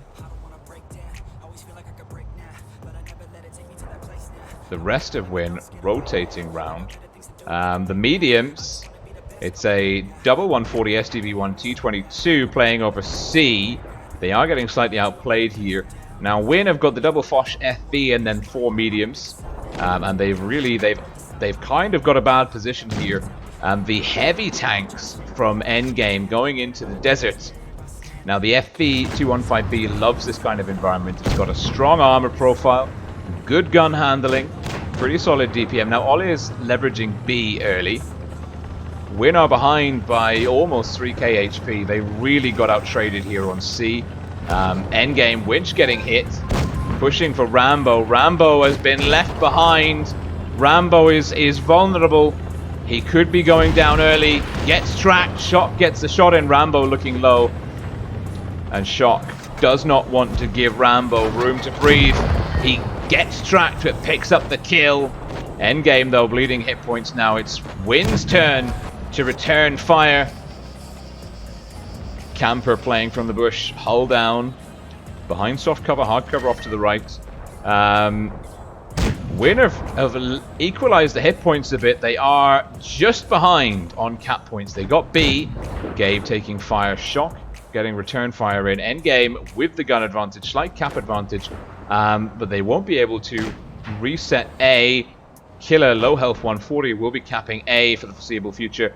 Endgame re-establishing that cap point dominance. Lays out on a limb here. Endgame sensing blood. Rambo, no, Gabe taking hits. Lays in trouble. Here comes the cavalry. Walker's not getting fire, not getting incoming shots. Lays will have a lot of work to do here. Good trade. RG gets a shot in. But Orca is able to shut him down. Endgame now hammering home the advantage. It's 2-1 HP in their favor. Vupsi lining up on Oliver. Doesn't quite get him, but Romka will. Romka's reactive armor kicking into effect. 4 low health tanks from Win up against 6 quite healthy tanks from Endgame. Ventnom finding Camper. Ventnom, look at that. He's got adrenaline and the reactive armor. 264. It's almost nothing. Camper bounces that, but doesn't bounce Vupsi. And Gabe getting toe-to-toe with the T-22 Russian collectible tier 10. And Orca can end it here, and he does. I think that's Orca's second kill for the game. Last man standing was Gabe, but he's gone down. And Endgame, a dominant performance on Oasis Palms. And again, Endgame doing an absolutely stellar job of getting the damage numbers in early. And I think the mistake that Win made there, we can't just jump quickly over to strat sketch. The tanks that they had were so... Win played these lines here with 4 mediums. Now the FV215B, on the slope that this kind of direction provides, is almost invulnerable to medium fire. And it's got such a good gun handling. They traded really well over here. That forced Win to retreat. And then Win, they just felt too spaced out for the entirety of that game. I was never really seeing a cohesive lineup. Win they looked rocky. This might be a bad map for them, or they might just not have the measure of Endgame. Endgame are looking very strong indeed. It's going to take some doing now, but we're going into Desert Sands. Desert Sands is a very different map. It used to be the map where everyone would just rush out into the medium flank to A. But we're actually seeing now the 6.3 meta, the tanks that are in favor on the tournament circuit, are opening up the potential for quick capping C in the city, and we are seeing options on Desert Sands other than just rushing A and punching the enemy in the face harder than they punch you in the face. And that's nice. Variety is the spice of life. So we're ready. Win versus Endgame. Endgame leading Win 2-0, but it is first to 5 takes the victory. So Win have got lots of time yet. It was just one map against them so far, but Endgame, they looked comfortable. Now Win, T-22 SDB, double 140, Foch, double FV215B. Not sure where they're going. Endgame, blue team, North Spawn, double FV, 140 SDB, double T-22, and it looks like a T-110E5, 2,305 HP.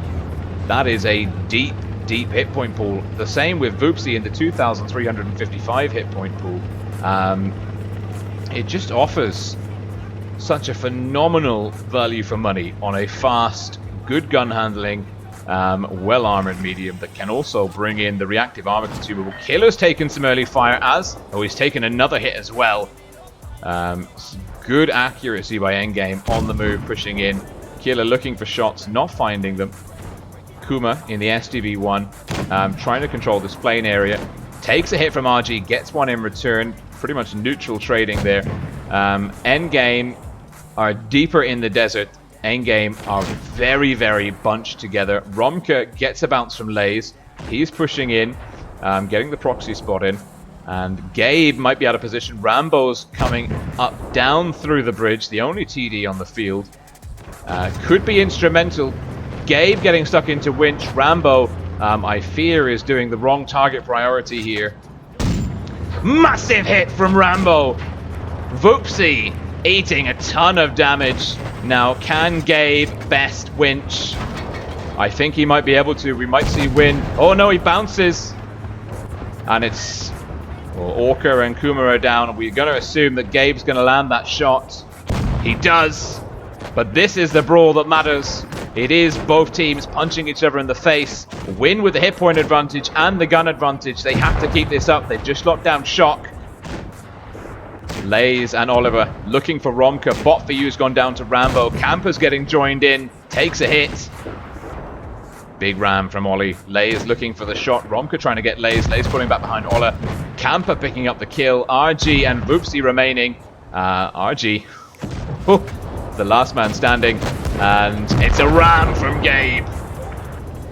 Gabe from North. Getting it done up close and personal. And and this time win with the edge. Crocodile 7. Nope. Nope. Nope. Nope. Nope. I thought that was a friend request. Thank God we didn't join the platoon. Stop sending me platoon requests, but keep sending me friend requests. They're nice. Win with the measure there. Great play. Rambo in the Foch 155 hit Voops for almost 1,000. That'd be big damage numbers. That is, and that he was waiting for the right angle to fire HE, and Voops gave it. Now, endgame, they are changing it up a little bit. Quadruple FE215B, double T22, SDB1. Looks like they're making a quick rotation. Win are bringing in... Oh, Win are going very, very aggressive. We're looking at triple 140 SDB T22. Looks like they're going to stack for A with that lineup, but the problem here is quadruple FE215Bs. They've got reactive armor, they've got deep hit point pools, and they are pretty handy in a brawl that could traverse numbers. The FE215B can handle itself in a knife fight. And my concern is for Win, at least. Endgame will have a much bigger innate hit point pool advantage. They should be leading by 1,000 or 2,000 HP, if I'm not mistaken. And they'll also be able to weather the storm, should be able to keep guns in the game longer, and that could make all the difference. And we've seen how Endgame, they can come back from unfavorable situations. And they're gonna, if Win give them scope to do that, that is exactly what they'll do. Now, 5 mediums, a heavy, and a TD from Win. This is rapid pace stuff from them. Well, there's been a slight change from Endgame. They've dropped one of the FBs and they brought in Voopsy in the 268. The hit point pool lead won't be massive, but we're expecting Endgame to have a slight edge in terms of HP. Just 1,000, well, 905 hit points in the favor of Endgame, which is half a tank. That's half a, just under half a 140. So now Oliver's dropped the speed boost. Will he get spots in on Endgame? He won't, but RG will catch some damage early.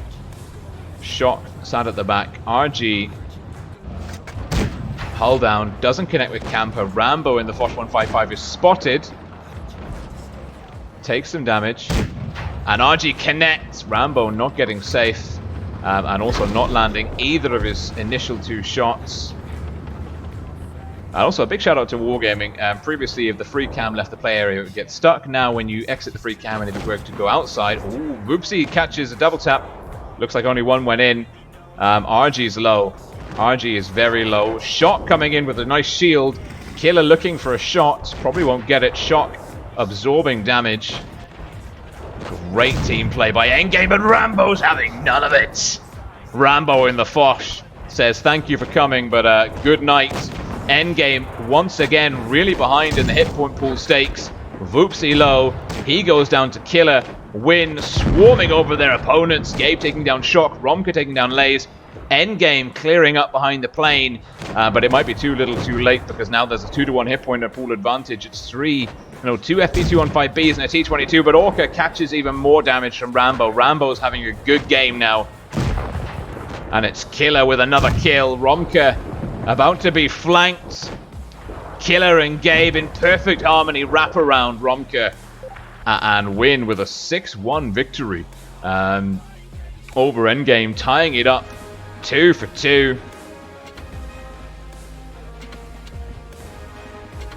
And wow, 14,935 to 8,000. Those are the good damage numbers. And Win, they got RG down early.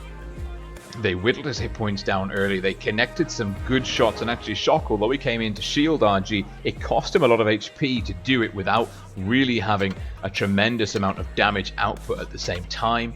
I think Endgame sent too many tanks off to deal with one of Win's tanks behind the plane, and that really cost them guns and numbers in the other half of the brawl. So Endgame were able to shut down one tank, but Win were able to shut down 4. So kind of a mismanagement of brawl mechanics there by Endgame, and that has enabled Win to bring the score back level. Desert Sands definitely going in the favor of Win, who is next. Winsk is next. And we've got a minute to go. Castilla is the next one, a nice asymmetrical map. And we can potentially have a look and see what we're expecting from this. We've got just under a minute. Strat Sketch isn't loading. But just to kind of clue you up what we can expect, depending on tank choices. North Spawn offers nice TD spots. Bushes over here for covering A. The ridge lines are superb. Nice spot here for heavies to keep an eye on C and the windmill. You can play hull down with a heavy tank or medium here. Also opportunities around this area for controlling C and B. A nice approach to keep A proxy spotted, relying on TDs here to reset. That's the kind of the play options from the north. From the south, you can do a quick cap on B. You can get tanks up to C or even play for the ramp. It's a bit risky. You do have a better option to the Castilla to cover A. It's good. Both spawns are viable. I have always said that I prefer North Spawn a little bit more, but obviously each team is different. Now Win, red team, North Spawn, double FV215B and FV4005, the new clipping tier 10 British TD, the damage dealing extraordinaire barn. It's so tall, the thing's massive. And then a double STB1 and a T22, a token T22. Endgame, blue team, south spawn, 1 FV215B, Winch in the Foch, Romka, Voopsy IS4s, RG268, 1 STB, that's Shock, and Orca in the T22.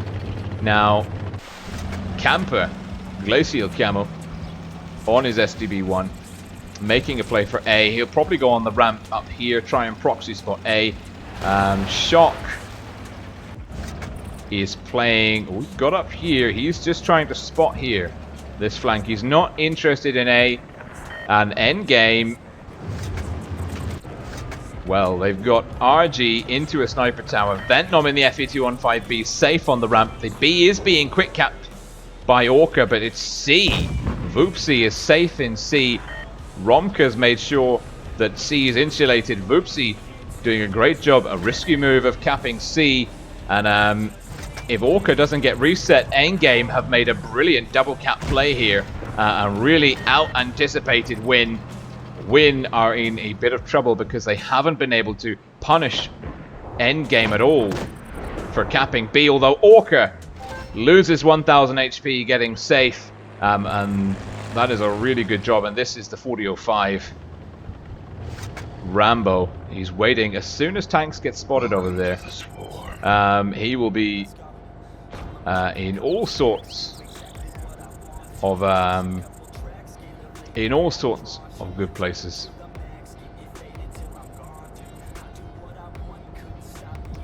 Bit of a static moment here. Rambo reassessing, Win reassessing.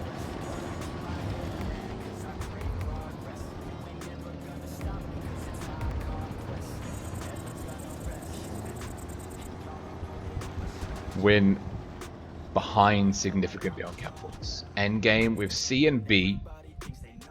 They really have the lay of the land here, and actually Ventnom, key position. A really key position.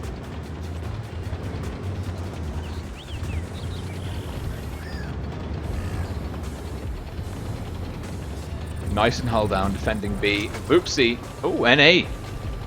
Twister camo.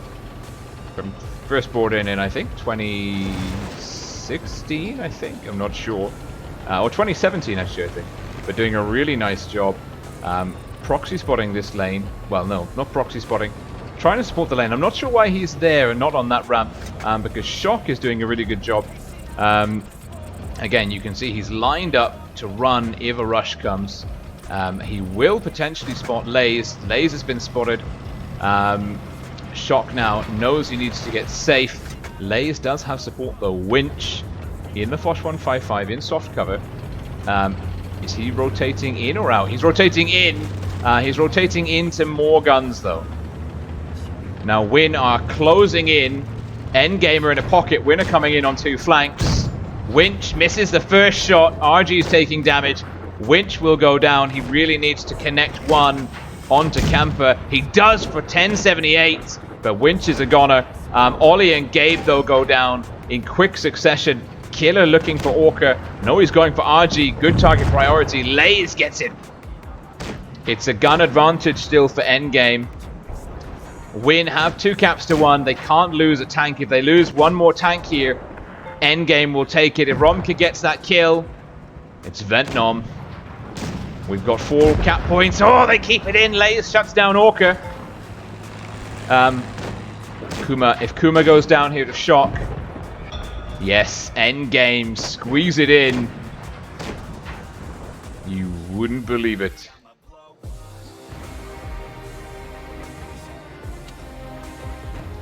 And that is a really, really good game by Endgame. They won that game in the opening phase by capping B and C. Let's bring up Strat Sketch.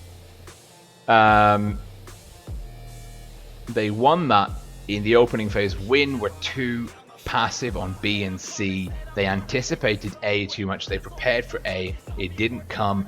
They weren't in a position to reset B. They didn't have eyes on C. They gave up this entire map, part of the map. Endgame with 2 caps to 1, able to get Ventnom in the FV215B, and I think Voopsy in the IS4 hull down on these ramps, locking in. Basically, the central area was locked down. They had the STB1 doing some really good spotting here, backed up by the Foch, and Winch did go down, went down swinging a 1078 hit into Win's STB1. But the cap points, Win left it a little bit too late. Eventually the cap points were able to tick over in the favor of Endgame. It's Win on the back foot once more. Endgame leading 3-2. 2 more victories for Endgame to take it. Can Win reverse their fortunes on the spawn swap?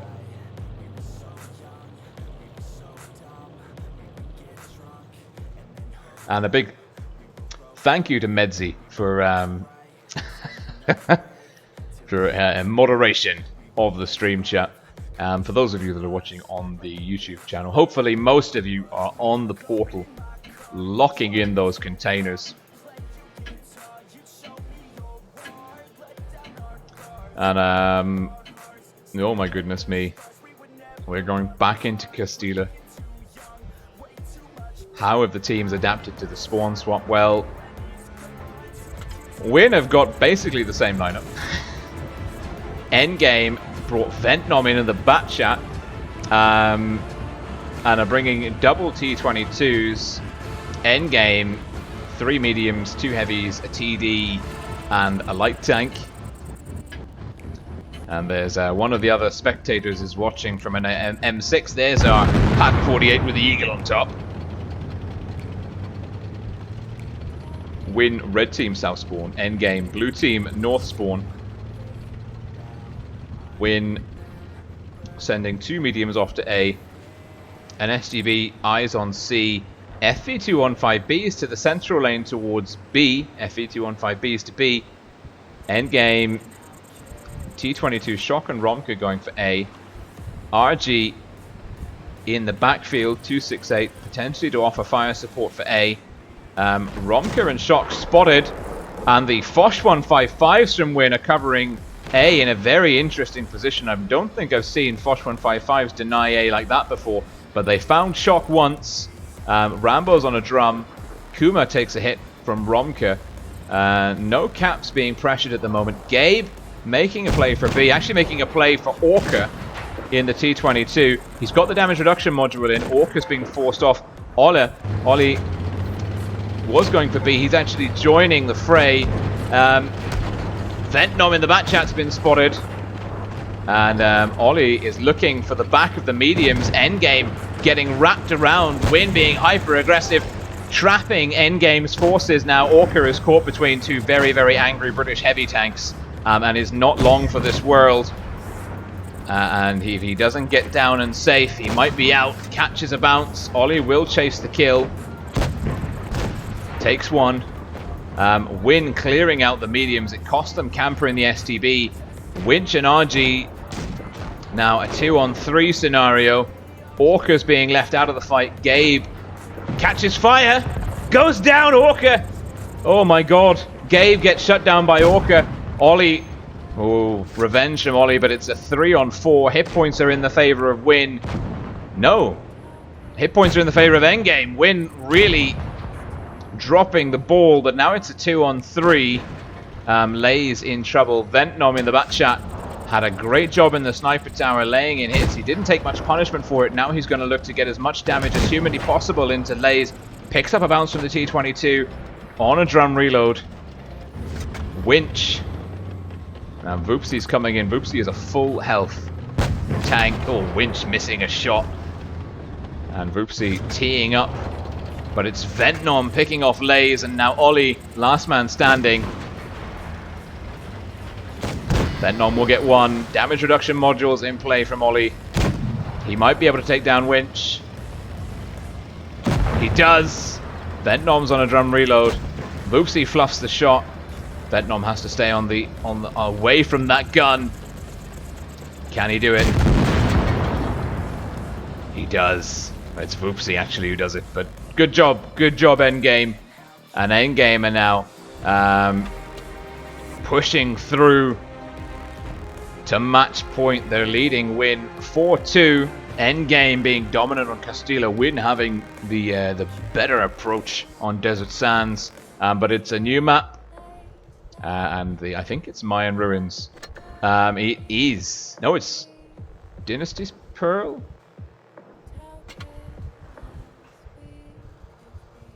Confused. It's Dynasty's Pearl. That's a nice symmetrical map. Now, yes, it's not the tiebreaker yet. It's not the tiebreaker. Mayan Ruins is the tiebreaker. This is just match point.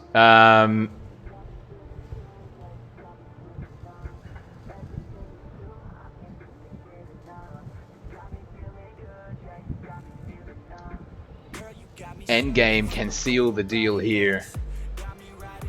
Need to win 3 games back to back, which against Endgame is a pretty tall order. But if they have the match of Endgame on Dynasty's Pearl, and Dynasty's Pearl is potentially a map that suits WoT, but we haven't really been seeing classical WoT strats.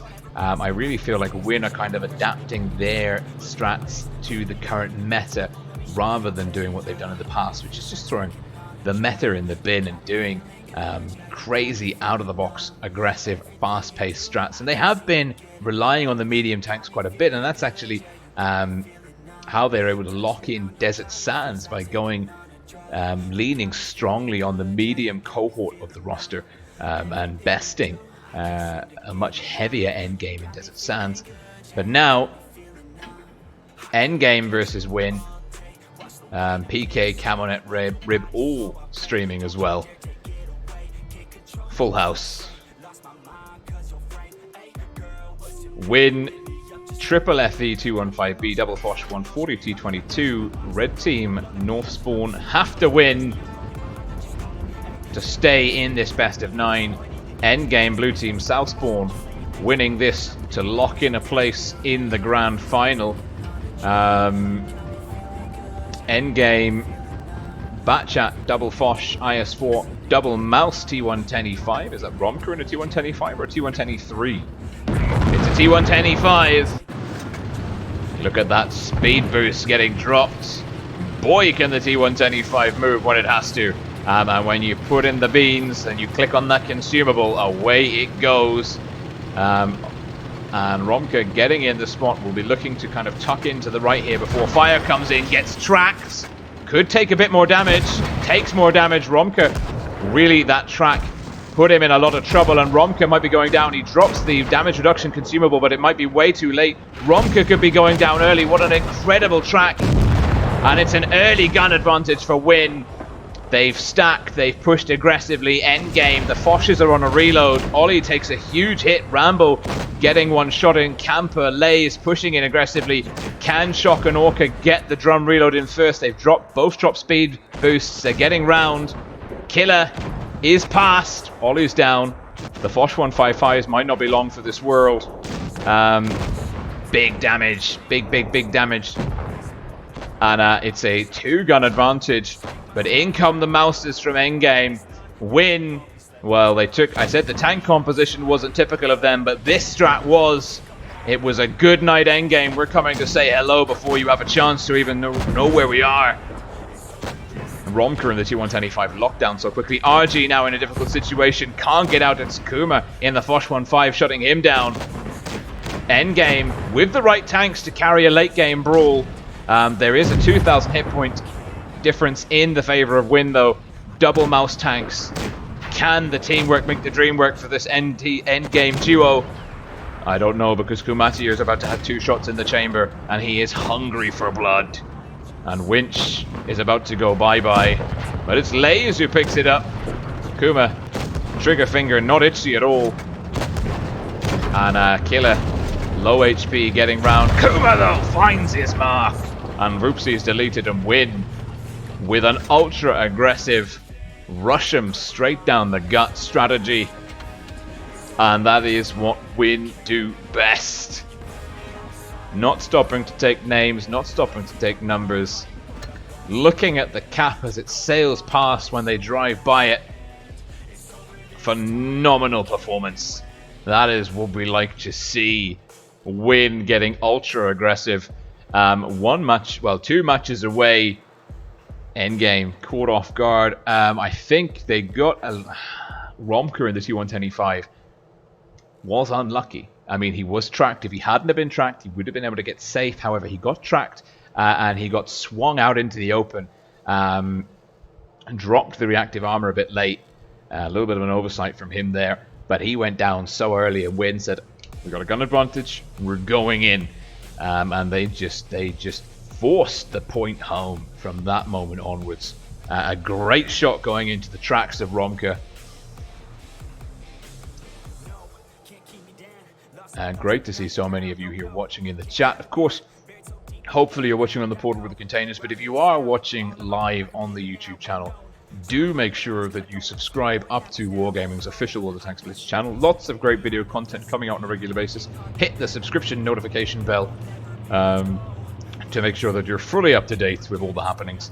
And as well, remember to like the video if you are indeed enjoying it. I wouldn't force you to like something that you didn't like. So, going in now, Endgame still on match point. They can lock it in here, but if they lose, we're going to a tiebreaker, and then it's all up in the air. Win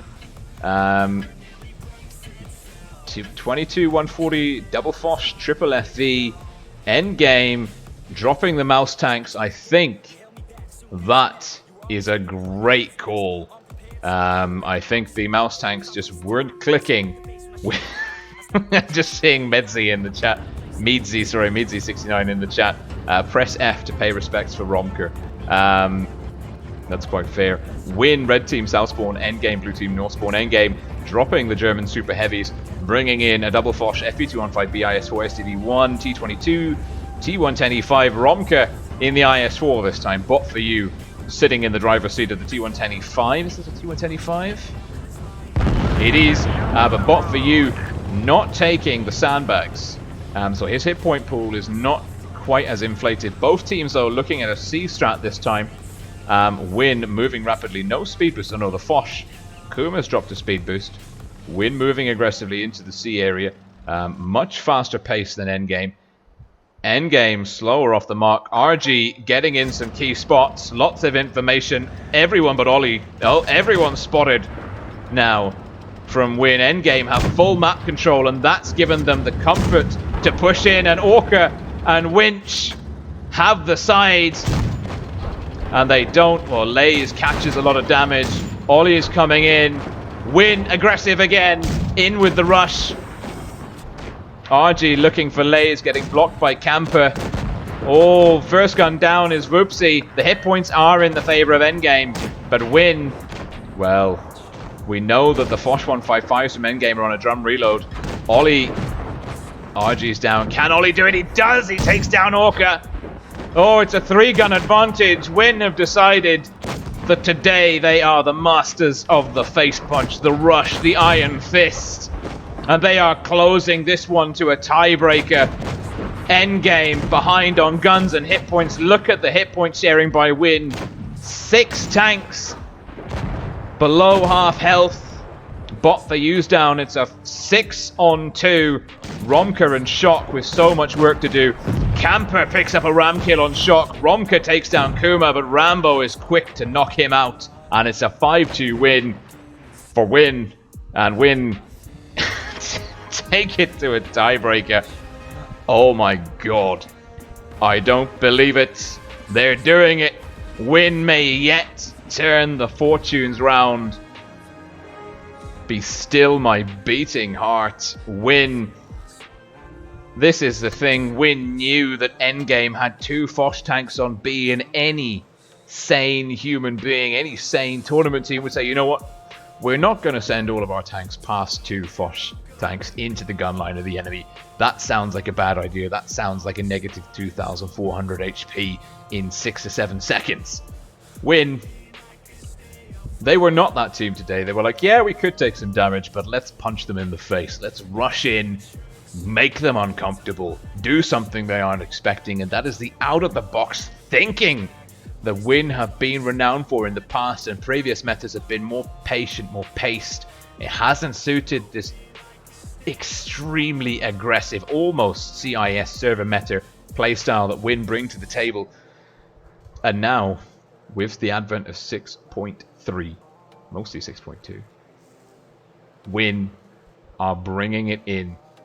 And the meta and their playstyle have collided in spectacular fashion, but we're now going into Mayan Ruins, and Win have said, yes, we shall take 2 super heavy German tanks, double mouse, triple FE215B, a 140 and a Foch 155. Endgame bringing in 3 mediums, a double Foch and a double FE215B. They may struggle against the mouse tanks, but the mouse tanks might be an anchor. A ball and chain on the otherwise quite fast Win unit. The mouse tanks will have to work hard to not fall out of position, not get outmaneuvered. And it also, this telegraphs, Win taking the super heavies, telegraphs to endgame. It's saying, hey, guess what? We're going into the city. Surprise. At this moment now, the teams are just seeing each other's lineups for the first time. Win, red team, north spawn, endgame, blue team, south spawn. We're in on a tiebreaker in a best of 9, the same as the Asian server. No close calls here. I said I had a feeling. Oh, no walkover, sorry. I said I had a feeling it was going to be a close one. I didn't think we'd see another best-of-9 tiebreaker. It's do or die. The winner of this goes to the grand finals. Everything hinges on this one game. An endgame, e.g. Voopsy and Shock going for C. Looks like Shock is going to play that ramp, go up into C. Voopsy will potentially get some spots in over here. There's no one there for him to spot. And then going in for the double cap. Camper looking for the reset. Gets it, but Voopsy's there. That's a nice play by the 140. RG might be coming in to insulate. C should be capped early. Rambo going in for A. Gets in quite safe. Endgame with the cap point advantage. C on the early cap, but here is the play. Camper got the reset on B, on C, sorry. Now he's playing for B. Win might be able to lock in an advantage here. Certainly there doesn't seem to be any tanks far forward enough, unless Orca. No, he's not going for the reset. Ollie is catching damage. Camper gets B, but now he is the target of the aggression. Great shot from Rambo. Staying safe. Win with a hit point advantage. They're counter pushing. Shock, bot for you, and Orca are getting rushed. Kuma in the mouse is taking a lot of damage. Bot for you is looking for a good shot. Does get it. Kumati is going down. He's taking a lot of damage, but that's why you bring the mouse tank. And oh wow. That is one hell of a brawl going on over there. Winch are losing. Win are losing hit points. They're a gun down. They are a cap up. But Endgame look to be wrapping this one up here in their spawn. Win are this aggressive push didn't work. Big ram damage coming in from Lays. Shuts down Shock. It ain't over yet. It is a 3-on-5, a 2-on-5. Oh, I think Endgame are going through to the finals. Rambo, no hit points left. RG looking for potentially a ram. Camper goes down to Voopsy. Good sports by Endgame and Win. GG's, well played, being exchanged. Lovely to see that. And Win, well, they had the 2-cap strat. They had the 2-cap strat. Let's bring in the strat sketch. Have a look at that. Because it all happened so fast.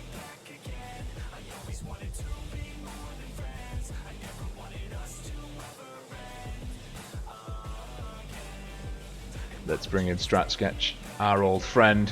Oh god. The map's not showing correctly, I do apologise. But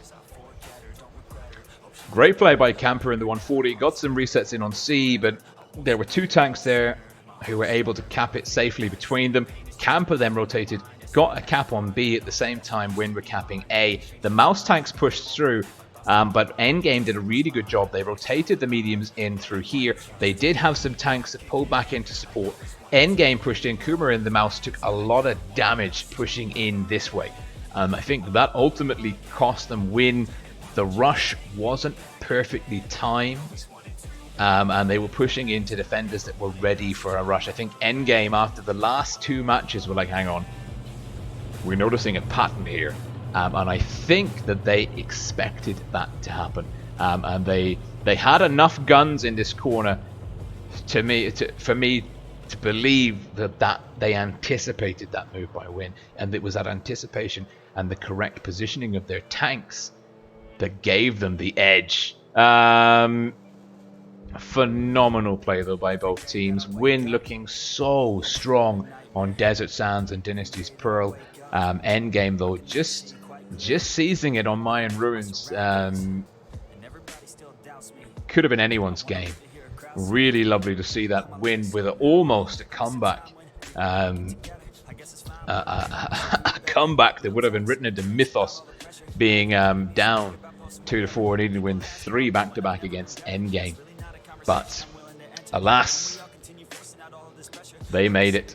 Endgame were ready for them. And Endgame are the first confirmed finalists. Now, well, the chat's not blown up completely. People are blind to join the clan. We'll see. We'll process some applications. So it's worth having a look now at the lay of the land of the tournament stakes, because this is what we're seeing now. This is a tournament bracket. You can see this on the portal, actually. Basically, you go to the tournaments tab, you click on brackets, you click on the final stage. You can see endgame beating Win 5-4, best of 9, have proceeded through to the grand finals. Now, we got a day off tomorrow, thank God. What we will see, however, on Saturday, the first match that we'll see is Saturday evening. I think it's starting at 8 PM Central European Summertime as well. And we'll be back on Wargaming's official World of Tanks Blitz channel. Happy days.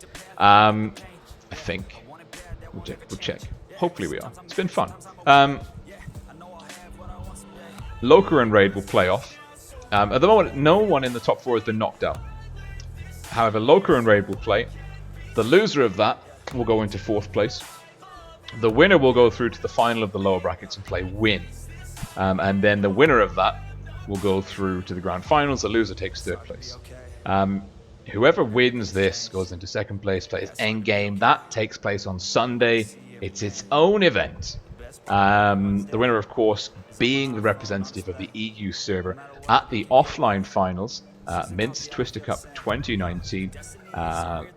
Keep your eyes on the news for more information on that one from Wargaming. It's going to be interesting. The loser will go through to the wildcard tournament. So, making the grand finals is good, obviously. But losing the grand finals is not the final nail in the coffin of a team's campaign to go to Minsk. By no stretch of the imagination. It just makes it a little bit harder. And involves a little bit more time sweating in head-to-head against some epic teams from both the EU and CIS server regions. So thank you so much for tuning in. There we go. It has been an absolute pleasure. Please do make sure that you subscribe to Wargaming's World of Tanks Blitz YouTube channel. Click the notification bell to stay up to date. It would also be quite good if you could subscribe to my channel, Rolling Swarm. We'll be streaming top 4 of Asia and North America there. It's just EU that will be here on the official channel. Yeah, and make sure that you're on both. Make sure that you're on the World of Tanks Blitz official Discord server. It is a fantastic place to be to stay up to date with all the latest developments in the game.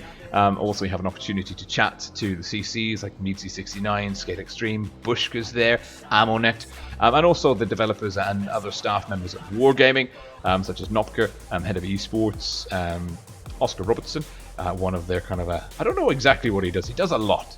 I met him at Tankfest and he does a lot. He's a busy man. Hi Oscar if you're watching.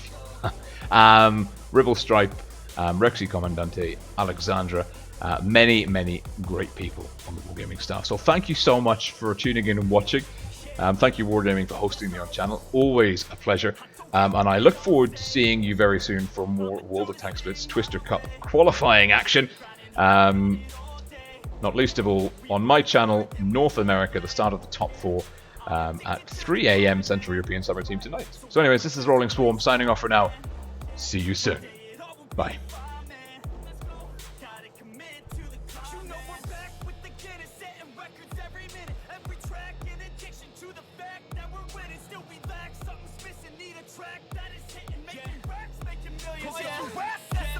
I don't waste time, no, I make time. All these people wanna hate, fine, I'ma make mine. While you sitting there complaining, I'll be training. While you sitting there just waiting, I'm creating. Yeah, sometimes I think that I'm unstoppable. Yeah, ready to go, man, lock and load. That's right, I swear to God that I can drop it, bro. I got a shot and I ain't stopping, no. That's how I know that I'm unstoppable.